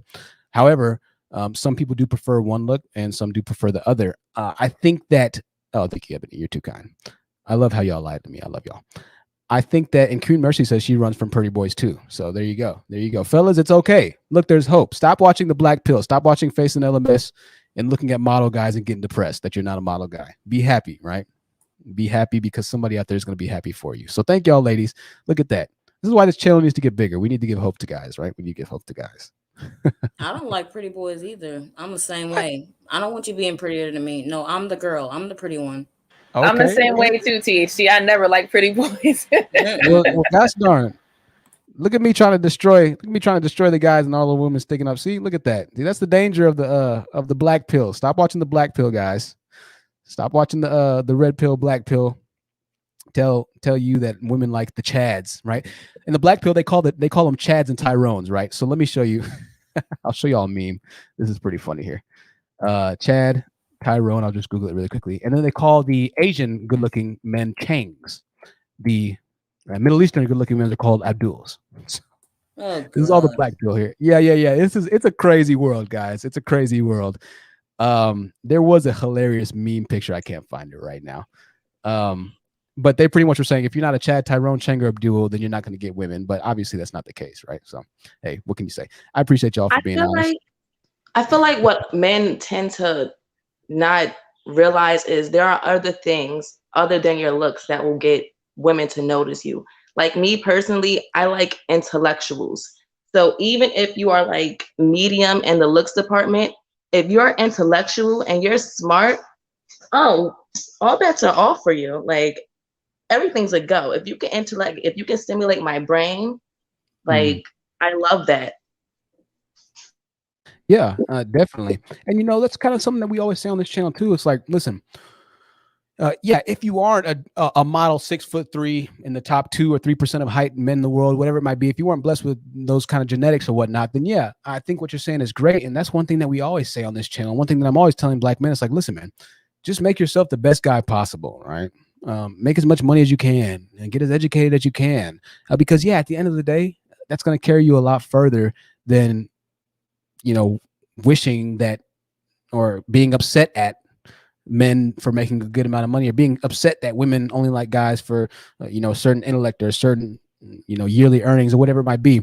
Just be the best person that you can be, right? Just be the best that you can be. But, you know, the black manosphere, this is the reason why Kevin always is trying to tell women that, oh, you know, you need to go after an average guy, you know, just go after the average guy. You deserve an average guy. You deserve whatever it might be.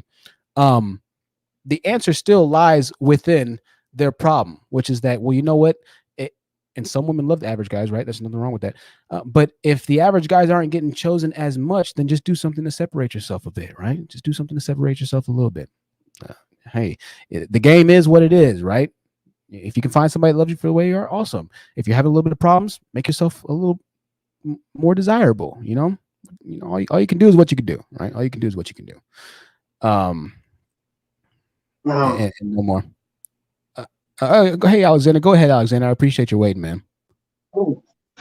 Okay. Yeah. And you know, I agree with everything you said. And it's okay if I go a little bit off topic for a minute because yeah, but I want to keep it quick, Alexander. I want to keep it quick and kind of, I mean, we're already off topic, to be honest with you, so I don't want to go too much farther off topic. Oh, okay. Well, I just want to let y'all know that the Pink Pills channel has been taken off of YouTube. And you know, this is why I don't like the collective of black men. A black man actually made a comment to her white husband, asking him if he was an N-word lover. And wow. And you know, He's right. The Pink Pill's husband defended her and actually said, and here's the thing, I think he shouldn't have responded because it's that Negroid right there, that Negroid. Well, Alexander, yeah, give me a second, Alexander. I appreciate that, Alexander. I thank you for bringing that up. Wow, this is somewhat breaking news. Wow, I heard, there's been some, man, this month has been pure drama, yo. This month has been absolutely insane. The Pink Pill is not on YouTube anymore. I see Tanya TKL. I see Cerebral. I watched Cerebral's video earlier defending. Lord have mercy, dude. The Pink Pill is not on YouTube. Jesus, what's going on this month? What's going on this month? You know, one thing that this all showed me, Vanette says that she's taken her channel down so many times over the past few years. That's a tactic. One thing this YouTube thing has showed me is that not everybody can really, and I'm not saying this is the Pink Pill, I'm not speaking on anybody, but one thing that this has showed me is that, you know, we always hear celebrities talk about, oh, how lonely it is being a celebrity, and you think to yourself, wait, how are you lonely and sad that you're a multi-millionaire actress or actor living in the middle of the Hollywood Hills and Laguna Hills, and yada yada yada, right? You're like, what's wrong with these people, right? I understand a little bit more. This month has shown me a little bit more what they have to deal with, and I'm a micro YouTube channel, right? I like to think I'm a pretty resilient person. I've gone through some serious stresses in life, some stresses that not a lot of people would be able to, and I haven't, obviously. I've heard some of y'all's stories in life. In particular, I've talked with a couple of ladies on the channel who have had lives that are so mind-numbingly, that's just like, I don't know how you're such a decent person right now. I was talking to one of them last night. Shout out to you who's watching right now. But it's very interesting. So obviously we've had, the past little drama and whatnot. And when you see, a few hundred comments, you lose a couple people, that can have somewhat of an emotional toll on you, right? For a day or so, I was like, man, this is tough. This is pretty serious right now, right? And that was with a couple hundred people. Like I lost 100 subscribers, I think, right? And I was like, oh man, I lost 100 subscribers. It kind of sucks, right? I could not imagine magnifying that by like 1 million, literally being a celebrity like, I don't know, an actor like a Will Smith or a Jada Pinkett or whatever it might be, and having something put on Front Street to such a high level that the entire world is criticizing you. I could not imagine that pressure. And now I'm starting to see a little bit more why so many celebrities just remove themselves from existence for a while they just disappear, or why it might look like they have a public meltdown like Britney, which, by the way, apparently Britney Spears is free. Her father is no longer the word that they use to kind of govern anything. He's not her, whatever it might be, anymore. So Britney's free Britney, awesome. But it makes a lot more sense because it can be pretty brutal, right? And so we don't see what they go through a lot of times, but I just couldn't imagine what it must be like where everywhere you go, people are either screaming at you, talking trash about you, demonizing you, and there's not a single point on your cell phone where you can't go to YouTube or Google and see your face pop up with thousands of people talking crap about you, and then you haven't even done anything wrong to begin with, right? That's a lot of pressure, man. We as humans aren't built necessarily to be able to handle that kind of pressure. Most people can't do that, right? Most people just can't do that. It's got to get to you, right? And like I said, this has been a small little drama thing that we've had obviously recently, right? And even then, it's like, man, it was kind of like shit, kind of, it's like that gum, it's like this is kind of serious, right? Kind of gets to you a little bit, man. Conservator, thank you, Tony. Conservator, thank y'all. It's serious, y'all. It's serious, man. I can't imagine what it might be like seeing 50,000, 100,000, 1 million comments of people just saying you're trash, people cursing at you in public. Yo, that's brutal, man. That is effing brutal. Effing brutal, it's the y'all. whole psychology behind that. We're actually studying it right now in my psychology class. We as humans are not even supposed to be interacting with this many people. This is why social media is kind of so damaging. And honestly and truthfully, social media is one of the reasons why plastic surgery is going up so rampantly right now, because of all the selfies and people like wanting to see themselves look exactly the way their selfies look, perfect, filtered all the time. They're going to get plastic surgery, and it's having some very long-term mental and psychological effects on them. Yeah, I think that's a great, very interesting, very, very, very interesting study. I'm gonna have to look into that. Yeah, I think that is definitely, definitely a thing. And there's actually some videos on YouTube that you can watch that's like basically giving you a quick rundown. Just type in social media and the rise of plastic surgery, and everything should pop right up. Okay, I'll definitely check that out here in a bit. I'm gonna put that in my saved tabs here. Put that in my same tab. Vibe Kitty says it broke her down. They broke her down. Yeah, listen, it can break you down, man. It can break you down. And one thing, a lot of the time, and in my life, when I went through my homeless phase and everything like that, y'all went through some stress that is just like, some stories that I haven't talked about, but it's just like, my goodness, and so I'm so thankful now at this point that I went through those stresses, because at this point, when things happen to me on YouTube, it's like, all right, well, it sucks, and it definitely got to me, right? It definitely got to me.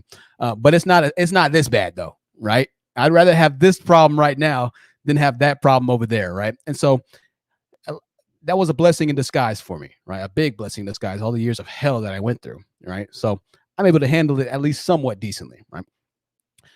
But not everybody goes through the type of background that I went through, right? To be able to be okay with handling a certain amount of stress, particularly women. I mean, women are more emotional counterparts, and that's what makes them so beautiful. And so, I can imagine what Crystalline's is her name Crystalline, the pink pill? I think her name's Crystalline, right? Crystalline Carrison. I can imagine what she's going through right now. Tanya TKO is a pretty big channel, and she's and hey, I think that what she did is probably the right thing. Taking yourself off of social media. You got to protect yourself at the end of the day, man. You got to protect yourself at the end of the day. You got to do what you got to do. If you need to head off social media for a while, hey, I understand, man. I understand. Hopefully she comes back soon and everything's okay. A lot of stuff going on this month. Right? A lot of stuff. Chocolate Grinch says, remember the white British guy? We're so off topic now, but it's okay. This is one of those streams where we're just off topic at this point. So we said the message. We're done with the message for now. You can come up and pretty much say whatever you want to say. Alexander, I appreciate you saying that. Chocolate Grinch says, remember the British guy that went through the $140,000 just to look like a K-pop star? I think surgery is the solution. It's interesting. Alex says she's an empath too. Alex says she's an empath too. Yeah, I can have something to do with it. May says she's done it many times. Gabrielle says, I like rugged, handsome. Okay. I feel you. Dimitri says, poster child, Kim K. Okay. Aaron Collins with the thumbs up.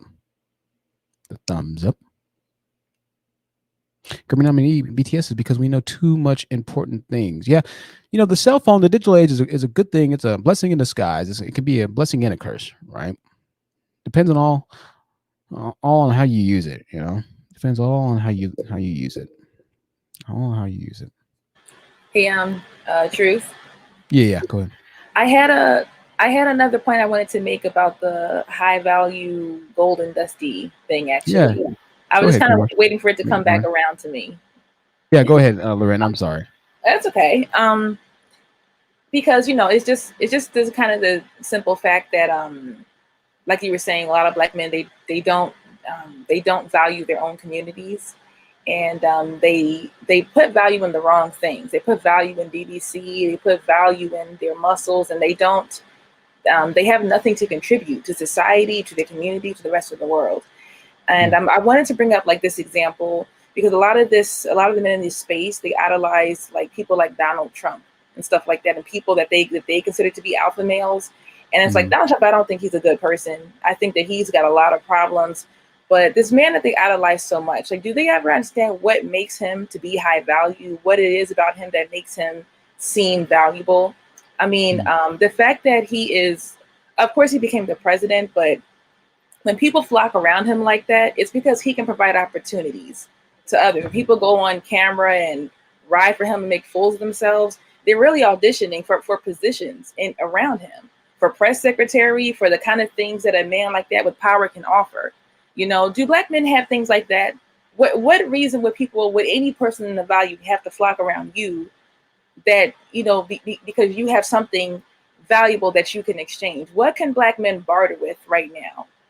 They have such low stock, and that JD graduate, just like, I don't understand the thought process, how you can be proud that you're the one of the few that don't have a felony conviction, and you think this is a successful, thing to be proud of. I'm like, you're not supposed to be felony convicted. That's not actually an achievement.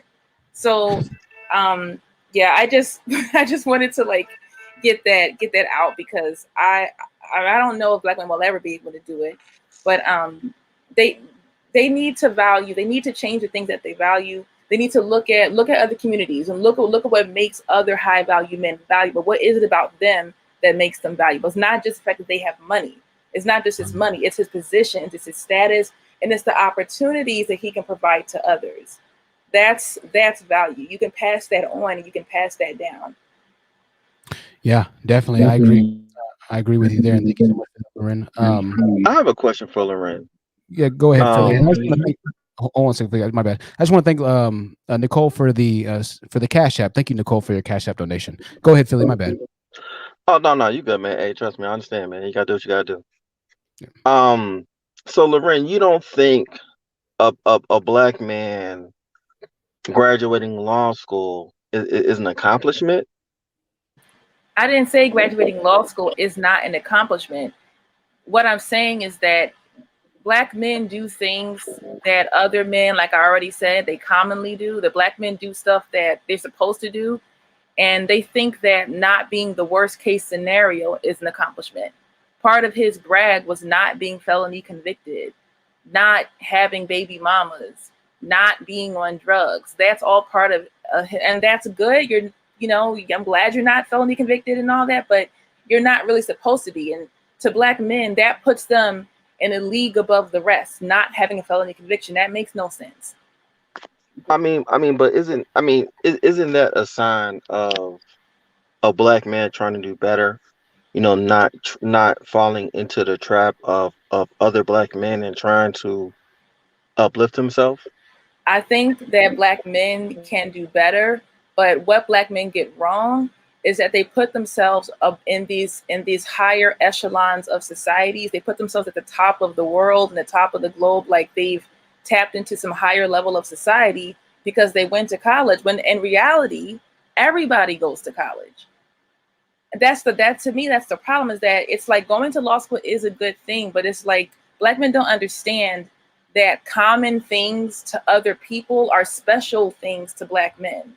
It's like you ever took, I'm gonna use, because I know you're from Philly. I've taken some of my some of my Philly friends out of the hood to nice restaurants, and they think that eating on real silverware and not using plastic utensils is fancy. And it's like, I know you're not used to eating on a real plate with a real fork that's not plastic, but that's kind of normal to the rest of us. Yeah, I think that's a good point. I'll let Philly kind of respond back to that in a second. I think that's a great point Loren really had there. And so I understand what you're saying, Philly.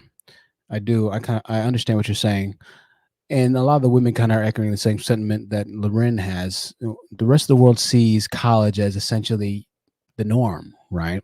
And yeah, we're not saying that we're upset at this guy for going to college. Of course not. We would never say that. We're proud of him. But like Loren said, to make it seem like you just, won the presidency of the United States of America, like you're going to be the next commander in chief, it's a bit of a stretch. So yeah, we're not, of course. And listen, we're not even saying that you can't brag, right?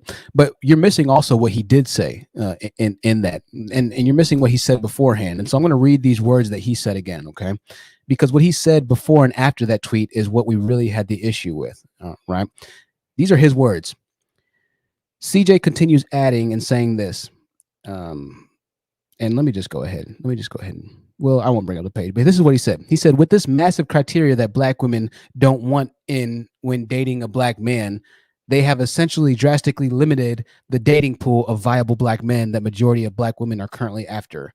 So what he's saying, and he can't type at all, being a college graduate, or he can't at least communicate effectively, being a Juris Doctorate graduate. My internet connection is like trash right now, so sorry, y'all. The video quality is just lagging. I'm sorry, I can't do anything about it. But he said this beforehand, and this is why I decided to bring him back up. He said, black women don't want to deal with the black man who's gay, down low, has baby mama issues, or has a felony conviction record, or in jail, which collectively is a large percentage of our race, unfortunately, as statistically 37% of black men are in jail, while 1/3 of black men have some form of criminal conviction or criminal record. He said that, right? But then the next sentence he said, with this massive criteria that black women have, well, why is it that a black woman not wanting a guy that's in jail, not wanting a guy that has baby mama drama? Why is that massive criteria? That's why I brung it up. I'm not upset at him for celebrating graduating, but you can't say that black women wanting a guy that has his shit together is massive criteria. That's normal, right? So I don't know if you were there for that part of the stream, but that's literally what he said on his tweets from people that were like, why would any woman want a man who is gay or down low? I don't even know, but he classifies that as massive criteria. He literally said, with this massive criteria that black women don't want, and I'm not going to read the rest of the sentence. Yeah, why is it black women wanting a man that's not a homosexual man? How is that massive criteria? That's what he said, though. Yeah, that's insane. That's insane. God forbid women don't want a guy with baby mama drama. Like, am I supposed to share you with Jerome? Like, the fuck? Right. I mean, well, I guess what I'm not understanding, or I guess the disconnect for me is, aside from the comments that he made, right? Leave the comments aside, right? I know that's tough to do, right? I'm asking a lot, but leave the comments aside. But what that man is doing to me is what you talk about black men should do. Absolutely. Right. And that's what I'm saying. Like, that should be applauded, and that should be applauded. Because he's doing something, like you said, like something that you say what all black men should do. Like, we should follow that black men should follow that role model. But remember, Philly, this is also what you end up doing after it, right? So listen, black men, yes, go get educated, do everything. However, it's not just about the money. It is about the money, absolutely. But what we're talking about, what we've been talking about for these past couple of streams, is the value, right? What are you going to do with this newfound position, right? The problem in Black America is that it's two problems, a twofold problem. It's not just that they're least educated or least earning or whatever it might be, but it's also the golden dusties, i.e. the ones who go on to become educated, not doing anything as a collective to give back, right? To build, to further the progress of less hoods in America, to make sure that the future generations don't have to grow up in the same situation and problem. You see, yeah, it's a great thing individually for all black men to go to college. Absolutely. I'll always pay this guy his respect and his credits for doing that. But what his mindset tells me is that even though he's graduated, he's pretty much a lost cause as far as value giving back to the community at this point. because he still has a disparaging mindset towards black women. Well, all these black women, they cut off all their problems, but see, I'm a prize. See, now that I'm a prize, I'm gonna make sure that these women that didn't, I'm gonna make sure. So that's what I really have an issue with here, right? It's not just the fact that we don't have a lot of guys like this. The problem is that even when a guy happens to be like this, which is the entire reasoning for this stream, it ends up even more of a detrimental situation, because the golden dusties can do a lot more damage than the dusties can a lot of the time, right? The men that we have who are at this level, who are so rare and few and far in between, we need as a community so much more. We need to see stable marriages within the men who are able to build economic sustainability, fortitude. We need to see more businesses amongst these men. The vast majority of these guys see themselves as some sort of demigod, if you will, some sort of godlike mythological figure. Oh my gosh, I've broken into the new mold. I am the next coming of Christ. That's how they see themselves, right? And that does us no good either. That does us no good either. So no, it's not just trying to shame black males for doing what they essentially should be doing. I think that it's still maybe a bit harsh on him. I'm glad that he's doing that. It's still the mindset of value that's missing there. That's what I don't see. And I kind of alluded to this in the story of 2% of black males being teachers. Teaching positions and teaching roles are extremely valuable to the community, particularly for the half or more than half of colored kids, as that article stated, that are enrolled in school right now. Representation is very important. It adds a certain level of value for a child to be able to see a black male that looks like him or a black female that looks like him at some point in their scholastic journey, right? So it's not just about earnings, right? It's not just about earnings. That's been my bigger thing, because a lot of the black men are kind of getting caught up in the earnings thing. And while we preach about that, it's a lot deeper, man. There's so many facets and aspects to that. So I know it's a long answer to your question there. But listen, I'm happy for the guy. I really am. But the race doesn't end there, right? It's only just begun. If we're trying to fix this problem known as Blackistan, more people, more brothers getting educated won't necessarily solve anything, because if your education is not being used in solidarity amongst the community, then what exactly are you getting educated for, is my question. So. I mean, I do think we do have black men who are giving back. Now, I will agree with you that I don't think it's at the rate that it should be. Because we do have black men doing the Big Brothers program. Then you have like the 100 Black Kings program that you have black men doing, giving back to their communities. But I mean, again, I will definitely agree with you. You know what I mean? Is not a lot, and I do think it should be more. I definitely feel you on that. And Philly kid, black men are way too comfortable being tokens. They're just too comfortable being the only black man that's doing something. And he was probably the only black man in his class. He's gonna be the only black man at his law firm. He's gonna be the only black man in a sea full of other races of people that are used to succeeding and used to winning, and they know that this is. Ooh. Sorry. Oh, I'm changing something. Go ahead. Oh, okay. I thought I got cut. but like, I'm sorry, I kind of freaked out. You said, "Ooh." Go ahead. I'm sorry, that was so dramatic. My bad. But anyway, but like, black men need success to be normalized. That's really like the biggest thing. Like, black men have got to stop getting so. It's like they're so used to not succeeding that they even shock themselves when they do. Then they go on these "Look, I'm a King" tours, and it's like that. It's kind of like that thing where, like, you know how, like, you're broke and you find some money. The first thing you do is run to the store and spend it all up. You know what I mean? Now you're broke again. You could have invested it, you could have saved it, or whatever. It's the same reason why these, when rappers and athletes get money for the first time ever, because they're so used to being broke. They're so used to having nothing. The first thing they do is go run off and spend it all up on a bunch of junk that they don't need. And they're broke again, and they're owing back taxes. They don't own their own homes. They don't own their own cars. They don't own their own businesses. Black men in sports don't even own anything in sports, something that they actually excel in sports. They don't own anything there because they don't understand value. They don't understand being able to give something back to their community, their kids, the people that they grew up around, their neighborhoods. They don't get it.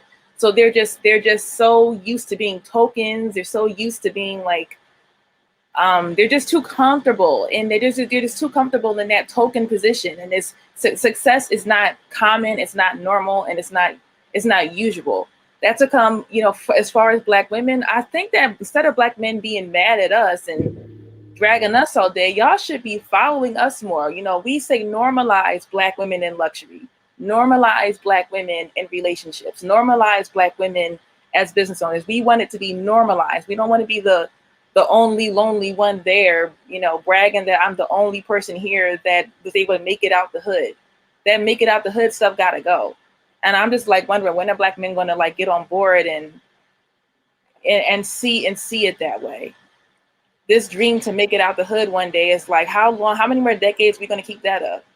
Right. Why are we not trying to make the hood irrelevant at this point? Why are we trying? We should be trying to make the hood not the hood. That should be the goal. There shouldn't be hoods to begin with. No, we running from it like it's a third world country. Right, we live in a first world country, and Black neighborhoods are third world countries in the first world country. Jesus. Respond to that. Yeah, just give me 1 second, BJ. I just want to read out these super chats and I'll let you go right now, man. And then we'll let Philly Kid kind of get back in there. Actually, BJ, before you go, I want to let Chris go. Then I'll let you go. Actually, I changed my mind. Jesus. BJ will be next. Then Chris, you'll be after him. Then we'll go back to Philly Kid. Now, thank you, Tony Morrison, channel member, for the $20 super sticker, my dear. I appreciate you, Tony, and everything you've continually done for the channel. Self-Love Heals. I appreciate the $40 super chat. Self-Love Heals. I appreciate that so much. Self-Love Heals, Tony Morrison, as well as Kier 101, who's on the panel right now. Some of the biggest contributors and supporters of the channel. I appreciate y'all so much, more than words could ever say. More words could ever say. BJ, I'll let you respond to that, and then we'll go on to Chris after you, BJ. Go ahead, BJ. Okay, awesome. I believe, is it Miss Loren? Yeah, that's it. Okay. Yeah, wonderful. sorry, yeah. No problem, no problem. I definitely hear, I first want to acknowledge, I definitely hear, the frustration in your voice. And I think that it reflects the frustrations that, many women have voiced over the decades, over, how, Black men and Black women fit or find their fit in American society. It really becomes an existential question at base because, and let me ask this really quickly. Are you familiar with W.E.B. Du Bois's concept of double consciousness? I'm a little familiar with it. Okay, do you mind, what's your understanding of that concept? Just briefly. Well, BJ, if you want, you can just explain it really quickly, man, just so we Okay, kinda... that's fine. That's fine. I just, because I didn't know where to start and how deep to go with it. So it helps me to understand where the other person's coming from. Yeah, But well, basically, in summary, it's just, keep it quick if you can. Go ahead. Sure. It's basically this idea that the way we see ourselves as Black individuals, and this is a voice, you can go to his writings about it, but it's the way that we see ourselves as Black individuals has two sides to it. It's the side that has an inward part of how we see it's all inward, but inwardly how we see ourselves and view ourselves. But then there's also a projected sense of self that is composed of sort of like a reflection of how society sees us. So inside, like if you imagine two mirrors inside of every Black person, and where they see in one mirror who they truly feel they are and believe they are in their soul and heart and spirit, and then the other mirror is the way that they feel that society sees them. Okay, now everybody has, regardless of race, their perception, just in their psyche of how they're seen by the surrounding society. But for Black individuals, it's complicated through all these layers of racism that's been experienced through just all these overlays of how we're described and projected. I mean, it used to be and still is to some degree, but heavily so. It used to be that Black women and Black men were very much denigrated for their physical appearance, for in terms of potential for aggression, the portrayal of Black men as brutes, where the strength that was idolized for the fields and was claimed for the fields now becomes a danger. And there's the fear of Black men carrying guns and slave rebellions. I mean, it's a long history. I'm going to try not to be too long with it, but a lot of factors go into this. It's really bigger than just one small conversation. I'm not a soundbite guy, but basically, when you see, going back to the existential posture and this idea of double consciousness, okay, I'm going to try to link it together here. Okay. When you see Black men saying things like, oh, you know, at least I'm not locked up, or at least I'm not this, or at least I'm not that. Note that phrase in there, at least, because the broader society pigeonholes and basically encapsulates Black men into the least, into the lowest layers, the lowest strata of society, assuming that that's all that we can achieve. That's been the story for a long time, and it still gets repeated all sorts of different ways through major aggressions and microaggressions in society. So when Black men are, you know, saying these things, when you hear them say it in common conversation, as a Black man, I say this, you know, part of what should be understood or is helpful to understand is we're often not speaking just to the person in front of us. So oftentimes, even at a subconscious level, we're speaking beyond that to the broader society. We're almost like shouting out into the void, hey, I mean something, I matter, I'm here. And that can complicate individual conversations. But I know even looking at W.D. Bois's writers, very educated man, studied in France, he did all these different things. And BJ, we're gonna wrap it up a bit. I appreciate that. I appreciate that. No problem. If I could, there's just one thing, closing it on the Bois. All right. The point with him is that he, even though he came with this idea of double consciousness, was a very educated man. He notes in his writings in a particular section where how he felt like how he would when he was in his school and getting his school right. And he was one of those only ones. You know, like she mentioned the only Black men. He was one of them. And what happened was he talked about how he felt so great, how the sky was bluest when, you know, he beat his mates at examination time. But he still realized that in general, his classmates and, you know, as a whole didn't really accept him because he was other, because he was different. So it's just something to consider. It's not a new problem. I appreciate you, BJ. that was a lot right there. I appreciate that. Hey, BJ's a thinker. I can always respect thinkers, and you know, that was something to munch on for a good amount of time there. Pause. Chris, the floor is yours. After Chris, we have the Is It Just Me podcast up. It's good to see Is It Just Me podcast in the building. Chris, I appreciate your patience, my dear. The floor is yours. Okay, can you hear me? Yes, I hear you. Hear you perfectly. Okay, I almost forgot what I was going to talk about, but I have a question. So I hear like people saying like divest, but what if like you've tried to divest before and you just don't click with people that are non-Black? Like what? Like would you just assume that Kevin Scamulles is right and we're just gonna die alone? Yeah. Well, I'll let some of the ladies answer. I'll give my answer really quickly, and then I'll let the ladies answer. Maybe they can have some different input that I don't, you know, observe. But from what I've seen, when women have children, more often than not, most women don't die alone. As a matter of fact, I got a comment from, I believe, Mocha Mommy, who's in the nursing field. She left a comment on one of my videos. She's in the medical field. I think she's either a nurse or something along that lines. Mocha Mommy. She's a YouTube content creator as well. Be sure to check out Mocha Mommy on YouTube.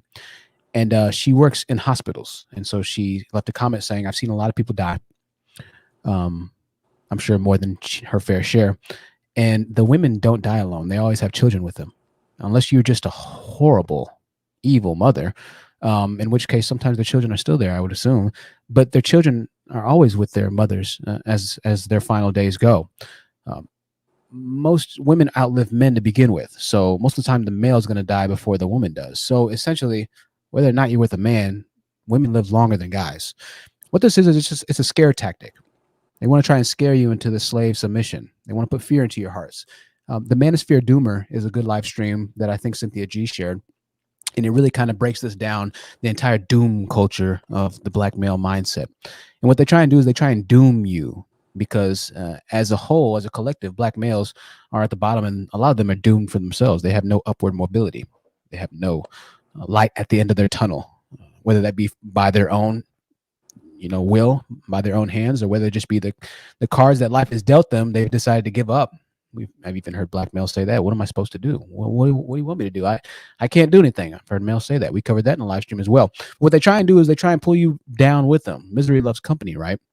And what narcissists in particular try and do is they try and appease their own guilt and self-righteous desires by causing your life to have strife, by you causing your life to have misery, and complications, and they want to make sure that they do as much as they can to ensure that you are at the bottom where they are, for whatever twisted desire they might have. And that's what a lot of these black males are doing. Because black males are at the very bottom of the totem pole, they destroy black women who are high earning. They destroy black women who have PhDs and degrees, right? They make fun of them. You've seen that before. Well, that's all because if a black woman brings something to the table, most of the time it's going to hold them accountable as a black male. And black male accountability is at an all-time low. They haven't had males in their life to hold them accountable. This is why this entire black manosphere is a joke. They wouldn't know a man if it hit them right in the face. Pause moment there, of course. And so that's a long-winded answer there, but the gist of it is narcissism and the need for misery to enjoy the company of misery around it as well. If I can't do well, I don't want to see you do it well either. But I can tell you from my own personal experience and from the comments that were left on the channel from ladies who are in the medical field and who work in hospitals, Mocha Mommy in particular, again, they see something completely different. So it's when I listen to stories like that, I want to know about people who see people die, and I would trust Mocha Mommy's word before I trust any of these uneducated Negroids who aren't working in the hospitals, except for the janitorial positions most of the time. So that's cold, janitor, but it's true. That's the truth. I hate to say it, but it's the truth.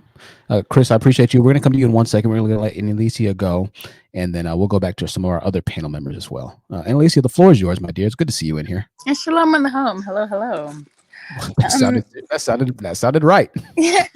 I just like the way it sounds. I'm not Jewish, but I if I could piggyback off of what you're saying and take it a step further, or sort of add an esoteric type of perspective, I feel that these are the same men who have learned these tactics from white men, right? If you think about white supremacy, if you think about any stereotype that black men have felt they've been beholden to under the guise of white supremacy, it's the same premise. It's the same process, right? You denigrate, you beat them down, you create a sort of fictitious enemy, because really it's years of conditioning, really and truly, that have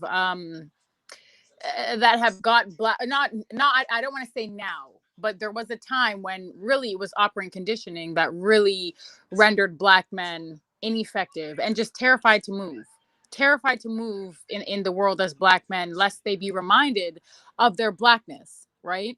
So I think that, once again, like black men tend to do, right? They tend to get everything from white men: resources, opportunities, and of course scare tactics. They also get it from white men. It doesn't surprise me.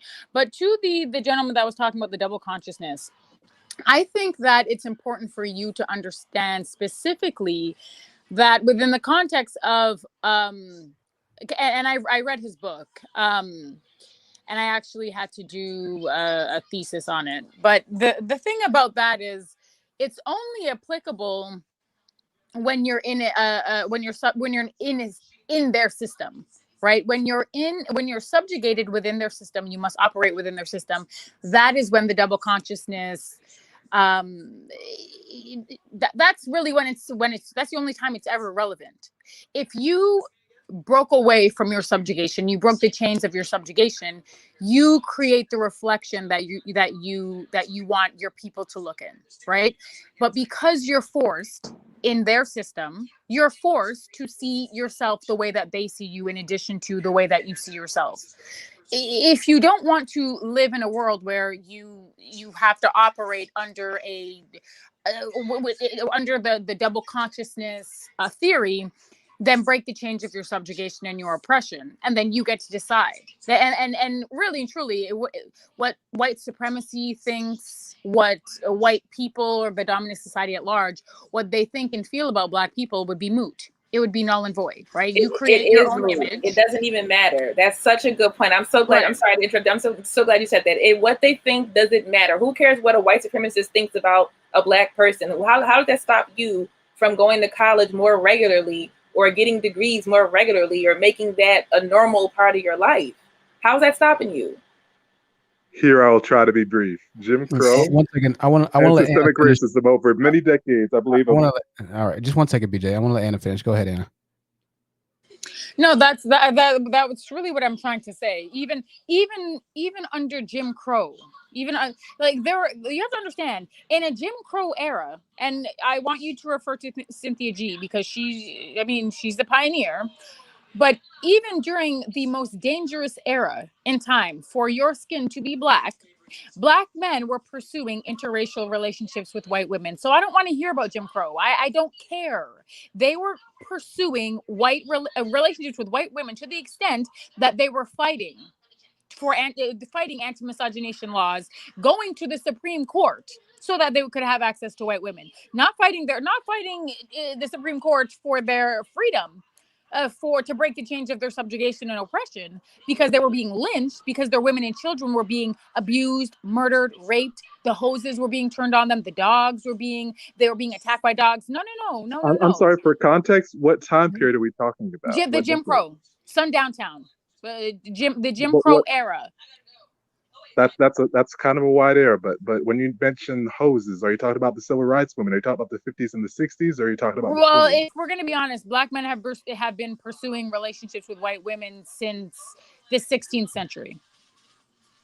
Okay, so now when we say it like that, just to be fair, because I heard you say black men pursuing relationships with white women, I feel like that's overlooking the fact of, for one, white men pursuing quote unquote relationships with black women, and the fact that we would not dare to assume that, of course, with black folks being in a disadvantaged position, that black women were somehow always consenting or mostly consenting of these relationships. I think that would be seen as highly scandalous to assert that. So I'm just going to say it might be fair to do the same for black men, starting there as far as initial advances. Sorry, what did you say? I didn't hear what you said.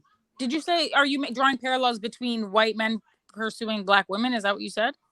I'm saying that with black people in general being disadvantaged in society, that we cannot assume and should not assume. In fact, it was an African studies professor who highlighted for me the importance, and she was a very powerful feminist professor as well, who highlighted for me the importance of recognizing that even black men were in a position where they also could be approached and subjugated sexually. And you know how that worked out between the genders. It doesn't often get as reported on. People what talk does about that have to do all with this. Sir? It doesn't often get reported on and breaking in all this, but I mean, since you bring up this idea of black it's men not an idea. Oh my gosh! So to go they're after white forcing women, themselves on you. I'm sorry, may I finish? To go after, because again, you're assuming. I feel like you're making assumptions. I mean, the numbers show that black families, black marriages actually were at a higher percentage than white marriages in the earlier parts of the 20th century. It's just a fact. Things flipped and switched gradually as we started seeing other changes in society, as certain social movements had their advances, especially after the sexual revolution.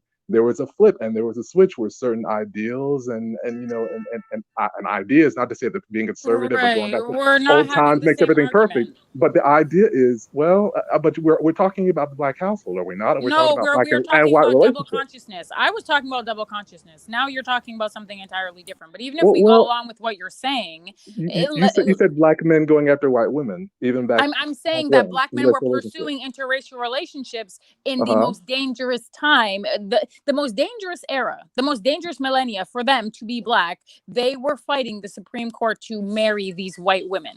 And in that time, interracial relationships would have to do with black households, is what I'm saying, and black and white households in this case. That wouldn't be that's not a black household. Well, if it's a black and white relationship, no, it's not a black household. Sir, that's not a black household. A black household is a black woman and a black man. That is a black household. I said black and white. I said black and white. Right, that's interracial. That's not black. But again, it would interracial, but it would still be a household. You were scumming against the idea of it being a household situation. It would be if we're talking about interracial sexual romantic relationships in that period. DJ, we're gonna go ahead. We're gonna go ahead and kind of wrap this up here because no offense, but I'm just I think y'all may be just a little bit smarter than I am. I personally am just a little lost. Not to say that y'all are making some great points there. Y'all are just a little bit smarter than I am, and so I'm having a hard time following. But we can kind of come back to that in a little bit, maybe kind of come back to that in a little bit. But thank y'all. Y'all going at it. Y'all smart. my plebeian mind can't keep up with this. My plebeian mind can't keep up with this, right? So I appreciate y'all. Good to have BJ and the Is It Just Me podcast on here. Listen, man, that IQ matters. Dang it, IQ lives matter. I feel it. Real Aaron Collins, it's good to see you in here, my brother. Aaron, thank you for your patience, and then we'll kind of come back to that maybe if we get there as well, y'all. But Aaron Collins, the floor is yours. Go ahead. Hey, what's going on, HT, everyone on the panel in the chat? I just wanted to basically say that with the way, we understand, and I've said this before, and I realize that we do deal with white supremacy and systemic racism on a daily basis. But at the same time, that's really no excuse to not pursue what it is you want to pursue in life. Because I've managed to get a few things in life that I want, and I'm going to get more. It's that I think too many times as black people, we use that as a crutch too many times. Say, well, it's the white society and stuff. Yeah, the white society is going to be white society. I'm like, white supremacists are doing exactly what they're supposed to do. I mean, if we would stop giving them so much attention and credit and do what we need to do, I think we would be better off. And back to what one of the sisters was saying about our black communities being third world countries. I mean, that's pretty much spot on. I mean, the hood should not be the hood. We should still be, we should be building our communities. But you got so many of these black men out here talking about going their own way and saving themselves. I mean, I still to this very day don't know what it is exactly you're saving yourself from, but whatever. And then you got the passport community. They want to go, they think they can go find safety and solace in the arms of a foreign woman. Now realizing that when you go to these foreign nations, you got to go to their by their rules and their culture. And a lot of times, what makes you think that these foreign men are going to let you come in and bombard and invade their country and take their women? Because, like I said, the men in those countries, they have more of a diehard and hardcore way. It's like they'll literally kill you if you mess up with one of their women. Absolutely. I mean, and you know, I saw a story, AC. These countries. Go ahead, man. Go ahead. I say, yeah, these countries, you know, they're not like the United States. And I hear so many of these so-called pro-blacks talking about we need to leave America and do what? Because I'm gonna be honest with you, I think the United States is like the safest place to be right now. I mean, looking at what's going on in the rest of the world, I'm like, America's tame compared to what's going on. I mean, I'll put it to you this way: I'm used to what we have over here. I'm used to these conditions. I'm not used to what's going on in Africa or the Caribbean. And don't get me wrong, I would love to visit these places, but I don't know what lies in store over there. Yeah. You know, AC, that's a good point there. I appreciate that, AC. I always do appreciate that input. He reminded me of something. I want to read something. Then we're going to go back to Annalicia for a second, because I like hearing Annalicia and what she has to say. But there's a basketball player named Ty Lawson. Ty Lawson was in a Chinese strip club, and he took a picture with one of the strippers. And I want to show you just exactly what Aaron Collins is saying. And he's shaking his head right now. The Chinese league banned Ty Lawson after he took this photo. He says, a Chinese woman got cakes on the low, might switch up my stance soon. This is the photo that he took. And the Chinese government, I think they locked him up in jail for a day or so because of this photo. And afterwards, they banned him from, is it showing? Yeah. Afterwards, they banned him from the Chinese league. And so he no longer had a job, right? So make no mistake about it. You can go after, you know, the other races of women as much as you like, but you better understand exactly the temperature of the pool that you're sticking your toes into. Pause moment. That was kind of a weird metaphor right there, right? You better understand what you're getting into. Especially when you're talking about going to these other foreign countries that you don't know the language of, that you don't know the culture of. All right. You go right on ahead then, my friend. You go right on ahead. I wish you the best of luck. AC, that's a great point there. We're gonna go back to Annalicia here. Annalicia, was there anything that you wanted to kind of say to finish that up? BJ, it was a little hard to follow you on that, BJ, but I appreciate your input there. I just wanted to make sure that Annalicia kind of tidied that up, and if she wanted to add anything else before we went on to some of our other panel members here and got some more questions out of the way. Thank you. I just I don't like when Black men come up here copying a plea, also lying. If you look at it, and even if you go back, right, because the Black people, first of all, they weren't even allowed to be legally married. Their marriages were not even recorded on the books, right? Marriage is tracked. You track marriages, and they're the least likely group of people to have had their marriages tracked and documented and on the books. So really and truly, it was them performing their own ceremonies, literally, quite literally, jumping over a broom or hopping a broom, whatever it's called. I don't know what the colloquial saying is. I can't remember. But that's really what it was. It wasn't on the books. So no, we haven't, Black people have not been historically the most married group of anyone or anything. Black women have been the least married group of women on the face of the planet for millennia. So don't come up here lying about, oh, the Black family had the highest rates. That's not even true, because their marriages were barely even tracked. From the time that they got to North America, their marriages were not tracked. So if you're going to be historically inaccurate, just slap yourself and don't say anything to me. And BJ, we're just going to wrap this up here. I don't want to delve too much into another realm where I can't quite grasp. And maybe at the end of the stream, we'll kind of let you clarify that, but we're going to kind of leave that there.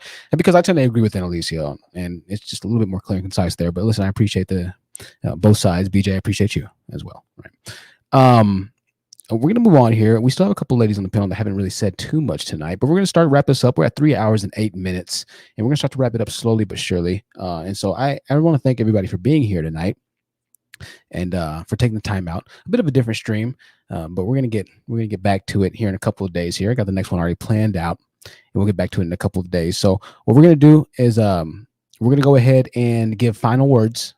We haven't done this in a while. We'll give final words, and we're gonna go in sequential order here, and then we're gonna go ahead and close this thing on out. So Philly Kid, your final words, and we'll try and keep it 30 seconds or less, y'all. I appreciate you, Philly Kid, and your understanding, your patience, and your maturity, man. I do always appreciate that. Queensville says no. Queensville, my apologies. It's a bit of a long one. I gotta eat. I'm hungry, y'all. So, Billy Kid, your final words. Go ahead. Hey man, I'm driving, man. So it might be a little, my background might be a little loud. So, hey, I just appreciate you having me on the panel, man. I appreciate the conversation with everybody, a cordial conversation. I appreciate that, man, and I think that's the best way of trying to find a solution, man. Having a cordial conversation, man, and people listening to each other. That's it. And I appreciate that, Philly Kid. Safe travels to you, my friend, and we'll see you soon, brother. See you soon. Always mature with Philly Kid. I appreciate that. We don't agree on everything. It's always mature. Katrina Monroe says, don't go. Oh, my apologies, Katrina. I got to plan the next one out. All right. And but we'll be back, y'all. We'll be back in 2 days. I say 2 days, and because I said that last time, we'd be back in 2 days, and it was 3 days. So if it's not 2 days, it'll be 3 days. But I'm doing my best to make sure that I give a live stream every couple of days. It's just that these take a lot of preparation, right? And so I gotta kind of make sure that it's consistently good for y'all. So that's why I can't post every day or every few hours. I know some YouTubers that go live once in the morning and once at night. I can't do that because it just takes so much research and so much writing for me to kind of make these videos, right? But soon, we'll be back soon, I promise. Lorraine, your final words. I appreciate you, dear. Yeah, no problem. I just want to say that, I'm sure everybody appreciates a college graduate and somebody that went to school to work hard, but I just hope that, I'm not going to hope, I'm just going to say, because I don't see that ever happening. But the difference is that Black men are tokenized and it's not normalized. And when things that can provide value become normalized, then, Black men will perceive themselves in a better position. And that video, that cringe video where that Black man is telling that white woman that in his mind he thought that he was the badge of honor. I can't. That was hard to even watching it again, because I never saw the whole long conversation. I just saw the short clip. But when I watched it even in more full context, it was even more embarrassing. So I don't know what's gonna take for Black men to wake up. But if winter is coming, then I don't know. When has it ever not been winter in Blackistan? It's always winter in Blackistan. Yeah, that's a very good point. Good night, everybody.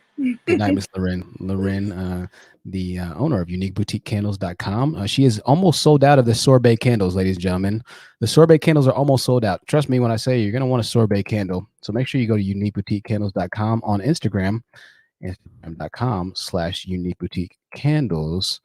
I'm going to go ahead and drop the link for that, as well as our other sponsor, which is a Mystic Tone. Website is almost complete. Mystic Tone on Instagram. We're going to drop the link for her as well. Grab yourself a sorbet candle. You're going to wish you did. I promise you. I'm not lying. I'm telling you the truth. Grab a sorbet candle. You're going to really enjoy it. I mean, quality products by quality people. That's what we love here. Kier, my dear, it's always an honor to have you on the panel. Kier never says much, but what she says, she means. And I like that. I like that. Kier, the floor is yours for your final words, hon. Thank you, and you are right. Most of the times I do say things, most things that I do mean, or at least I try to. It's just what we've been talking about pretty much all night is like you can't get a gold star for doing what you're supposed to do, right. Especially when your counterpart is doing more than you in mass, but not expecting any kudos, and you see them as less than, and you ridicule them for doing the thing that you can't and don't want to do. Amazing, incredible. Yeah, we could have started the live stream and said that and really ended the live stream, to be honest, on that 30-second speech right there. Kier, you're absolutely right. I support that, and I'm so glad for you being on the panel, for your time, and for your contributions, Kier. It's always good to see you. We're going to see you on the next one, okay? All right. I just want to thank you guys so much. The Honest Truth, Aaron Collins, Black Revelations, Jedi Mike, all the guys that are here that are the good ones. Thank you guys so much for making the choice. And also for those of you that are content creators out there that are doing your thing and really shedding light on this, especially It's Just Me podcast. I've been binge listening to your stuff at work for like the past 5 days. So I really do love your channel. I appreciate that, Kier. Thank you so much. And we appreciate you as well. We'll see you soon, my dear. All right. You guys have a good night. You too, Kier. Wonderful Kier 101 space 0 has left the building, ladies and gentlemen. She'll be back next time. Jayla Monet, I'm sorry. Your final words. I appreciate you being here. I think it was your first time, and you did a great job. I appreciate you. Thank you. I feel like I said, we just need to stop applauding rarities that should be normalized and start normalizing the rarities, because it's ridiculous at this point. And I just want to thank you for having me. Just like the panelists before said, I've been binge watching you for about 4 or 5 days, and you really make great content. So just keep that up. Well, thank you so much. I appreciate that, darling. And we'll see you on the next one, okay? All right, Jayla Monet. BJ, your final words. We'll try and keep it a little concise for you, man. I appreciate you being here, and maybe next time we'll kind of continue this highly intellectual debate style of rhetoric that you have. It was a nice change up. I appreciate your time, BJ. Thank you so much. Yeah, sometimes on these big topics, I mean, I'm not a soundbite guy, and they're very deep.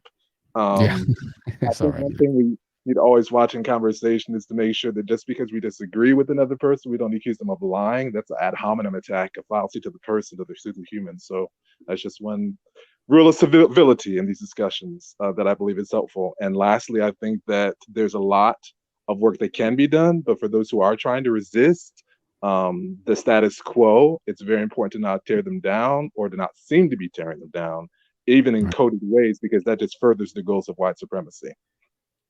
Hey, fair enough. I appreciate that, BJ. Hopefully we see you next time. All right, man. Thanks for having me. Not a problem. Bye-bye. BJ has left the building, ladies and gentlemen. BJ has left the building. I wonder what BJ's IQ is. BJ, you hear this? Take an IQ test online, man. One of those free IQ tests. Let me know what you score. I have a feeling he'll be a little bit higher than most of us, at least me. So, Is It Just Me podcast? Your final words, my dear. I always love. And by the way, make sure you subscribe to the Is It Just Me podcast on YouTube. She has a show coming out tomorrow, later today, depending on what coast of the world you're living on, or what coast of America you're living on. And it looks like it's going to be fascinating. You're not going to want to miss it. The Is It Just Me podcast. I'll put a link in the live chat. My apologies for interrupting you, as I told you to give your final words. I'm sorry. Anna, the floor is yours. No worries. Thank you. You're always respectful, and I always, my allegiance is always to the truth. And since I've been on your channel, been listening to your content, that's what you've been producing, and you're working hard. So I pay homage, and I have nothing but reverence for you and anybody who's working hard to really get the truth out. But the last thing that I want to say is, I think that Black men as a collective globally, they need to recalibrate their baseline.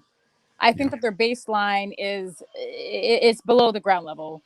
And I think that they need to reestablish or reconfigure what their true ideas of power are, what liberation truly looks like and feels like, because historically Black men have seen liberation through nothing more than interracial dating, and really they failed at that as well. I mean, their divorce rates are higher, the highest divorce rates of any pairing, if we're going to be honest. So I think that they need to reestablish their position in society as men, and that means you need to recalibrate your baseline. That means your standards, your expectations, and it's not just about your baseline, right? The baseline should be education. The baseline should be putting resources and installation in your community to provide provisions, safety. And from there, you can create upward mobility. From there, you can create a sense of pride, a sense of Black power, a sense of love, a sense of camaraderie, a sense of unity. You just start over, because even when you get your educations, that's really not a fail-safe, right? That doesn't mean that you're going to be someone who is vested in their community, someone who is invested in their community, their Blackness, you don't have an allegiance. And studies have shown that the higher your education, the higher your income, the less likely you are to invest in your community and have an allegiance to your people. So, I mean, just start over. Change your baseline. That's it. I think that's very well said. Definitely got to change and normalize change as well. These are Just Me podcast. Make sure you subscribe once again. We'll see you soon, my dear. I'm going to take Anna down. It's always good to have Anna on the podcast. She's special. I like Anna. Real Aaron Collins, man. It's good to see you again, my brother. Last but definitely not least in here, man. Yeah, brother. Yeah, appreciate it. I just wanted to, first of all, it's always good to see you, Truth, and I just appreciate what you do. Anyway, I wanted to say that we need to move from being in Blackistan back to being in Black community again, because too many times it's like so many people have said on the panel, we're too proud of all the negative stuff. And you're right, too many times we want to get credit for something that we're supposed to already be doing. It's like you say that you're a man, or if you're a man, just show up on the scene, just do what you're supposed to do. You don't have to roar just to show that you're a man. I mean, we can see that you're obviously a man. I mean, but too many of these guys, that's not manhood. That's what they call toxic masculinity, where you got to do all these extra things just to prove your manhood, and that could be detrimental. Being a caveman, being misogynistic does not make you a man. Disrespecting your own women does not make you a man. It actually makes you a coward and a lowlife. So we need to go back to being in Blackistan, back to being in the Black community again. I mean, as much as many L's as Black men are taking right now, I still believe I'm one of those optimistic types. I really do believe that there's still some hope for us. I really do. Absolutely. I think that optimism is I think that's good to have, man, especially as a man. You need to know that, hey, you need to be able to at least believe in the change that could possibly happen before the change could even start to exist. We have to have that optimism for the ball to get rolling. So listen, AC, I appreciate you, man. I'll be in communication with you behind the scenes, and I'll keep in touch and kind of keep you updated on how everything's going. All right. Oh, yes, sir. Appreciate you, AC. Always good to have the real Aaron Collins in here, ladies and gentlemen. We'll talk soon, man. The real Aaron Collins, ladies and gentlemen. Good man. Good man. Well, this is going to wrap it up for tonight's edition of the Truth Seekers Live podcast. A little bit longer of an episode. It seems like no matter how long they are, some of y'all want them to go on a little bit longer, and I appreciate that. I want to appreciate everybody that contributed and that supported throughout everything that's been happening for the past couple of days, weeks. It's been a crazy month for us, but I'm excited for what the future holds. We're going to be back to the You Can't Handle the Truth live interviews coming up soon. The next one should be dropping, I'd say probably in a week. I want to say it's going to drop. The live interviews with different guests, actual physical guests, where both mics are going to come back into play. Hopefully Amazon has these interface in stock soon. The price of the interface that I wanted went up, and it went up for the used ones as well as the new ones. So the price that I'm paying for a used one now is close to the new one. So I'm trying to wait for the new one to get in stock. So we'll see. Amazon's interesting. But anyways, ladies and gentlemen, y'all take care of yourself. Enjoy the drama while you can, while you got it. Don't try not to take too much of a, liking to it. And if you need to, once again, make a new YouTube channel for yourself. Detox from the drama if it's a bit too much, or detox from the negativity. Sometimes you just got to go ahead and shut everything down, ladies and gentlemen. Shut everything down. I want to thank you for joining me tonight. You all are awesome. You have no idea how much y'all mean to me. I mean that. And on the next one, I'll try to give you a hint on what the next live stream is going to be, but I don't want to say too much. It's going to be a great live stream. We're going to still be in value a bit. We'll still talk about value, but we're going to approach it from a completely different angle. But it's not what you think of. So anyways, y'all take it easy, ladies and gentlemen. I love you all. TheHonestTruthYT@gmail.com. Also Mystic Tone for all your natural bath and body goods. Unique Boutique Candles, Mystic Tone. Well, new sponsors that we have coming soon. TheHonestTruthYT@gmail.com. Comment, leave a like. Take care of yourself and enjoy the rest of your night. I will see you in a few days. Love you all once again.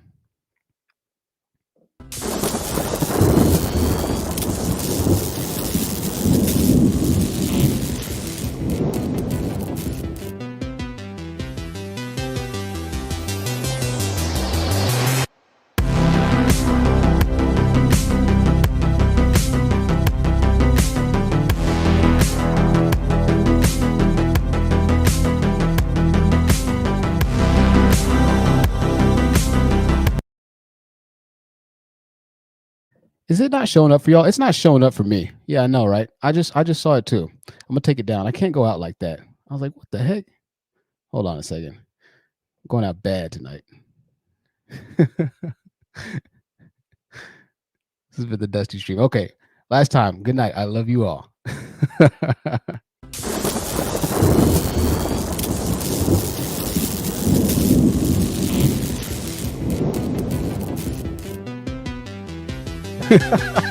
Y'all are crazy.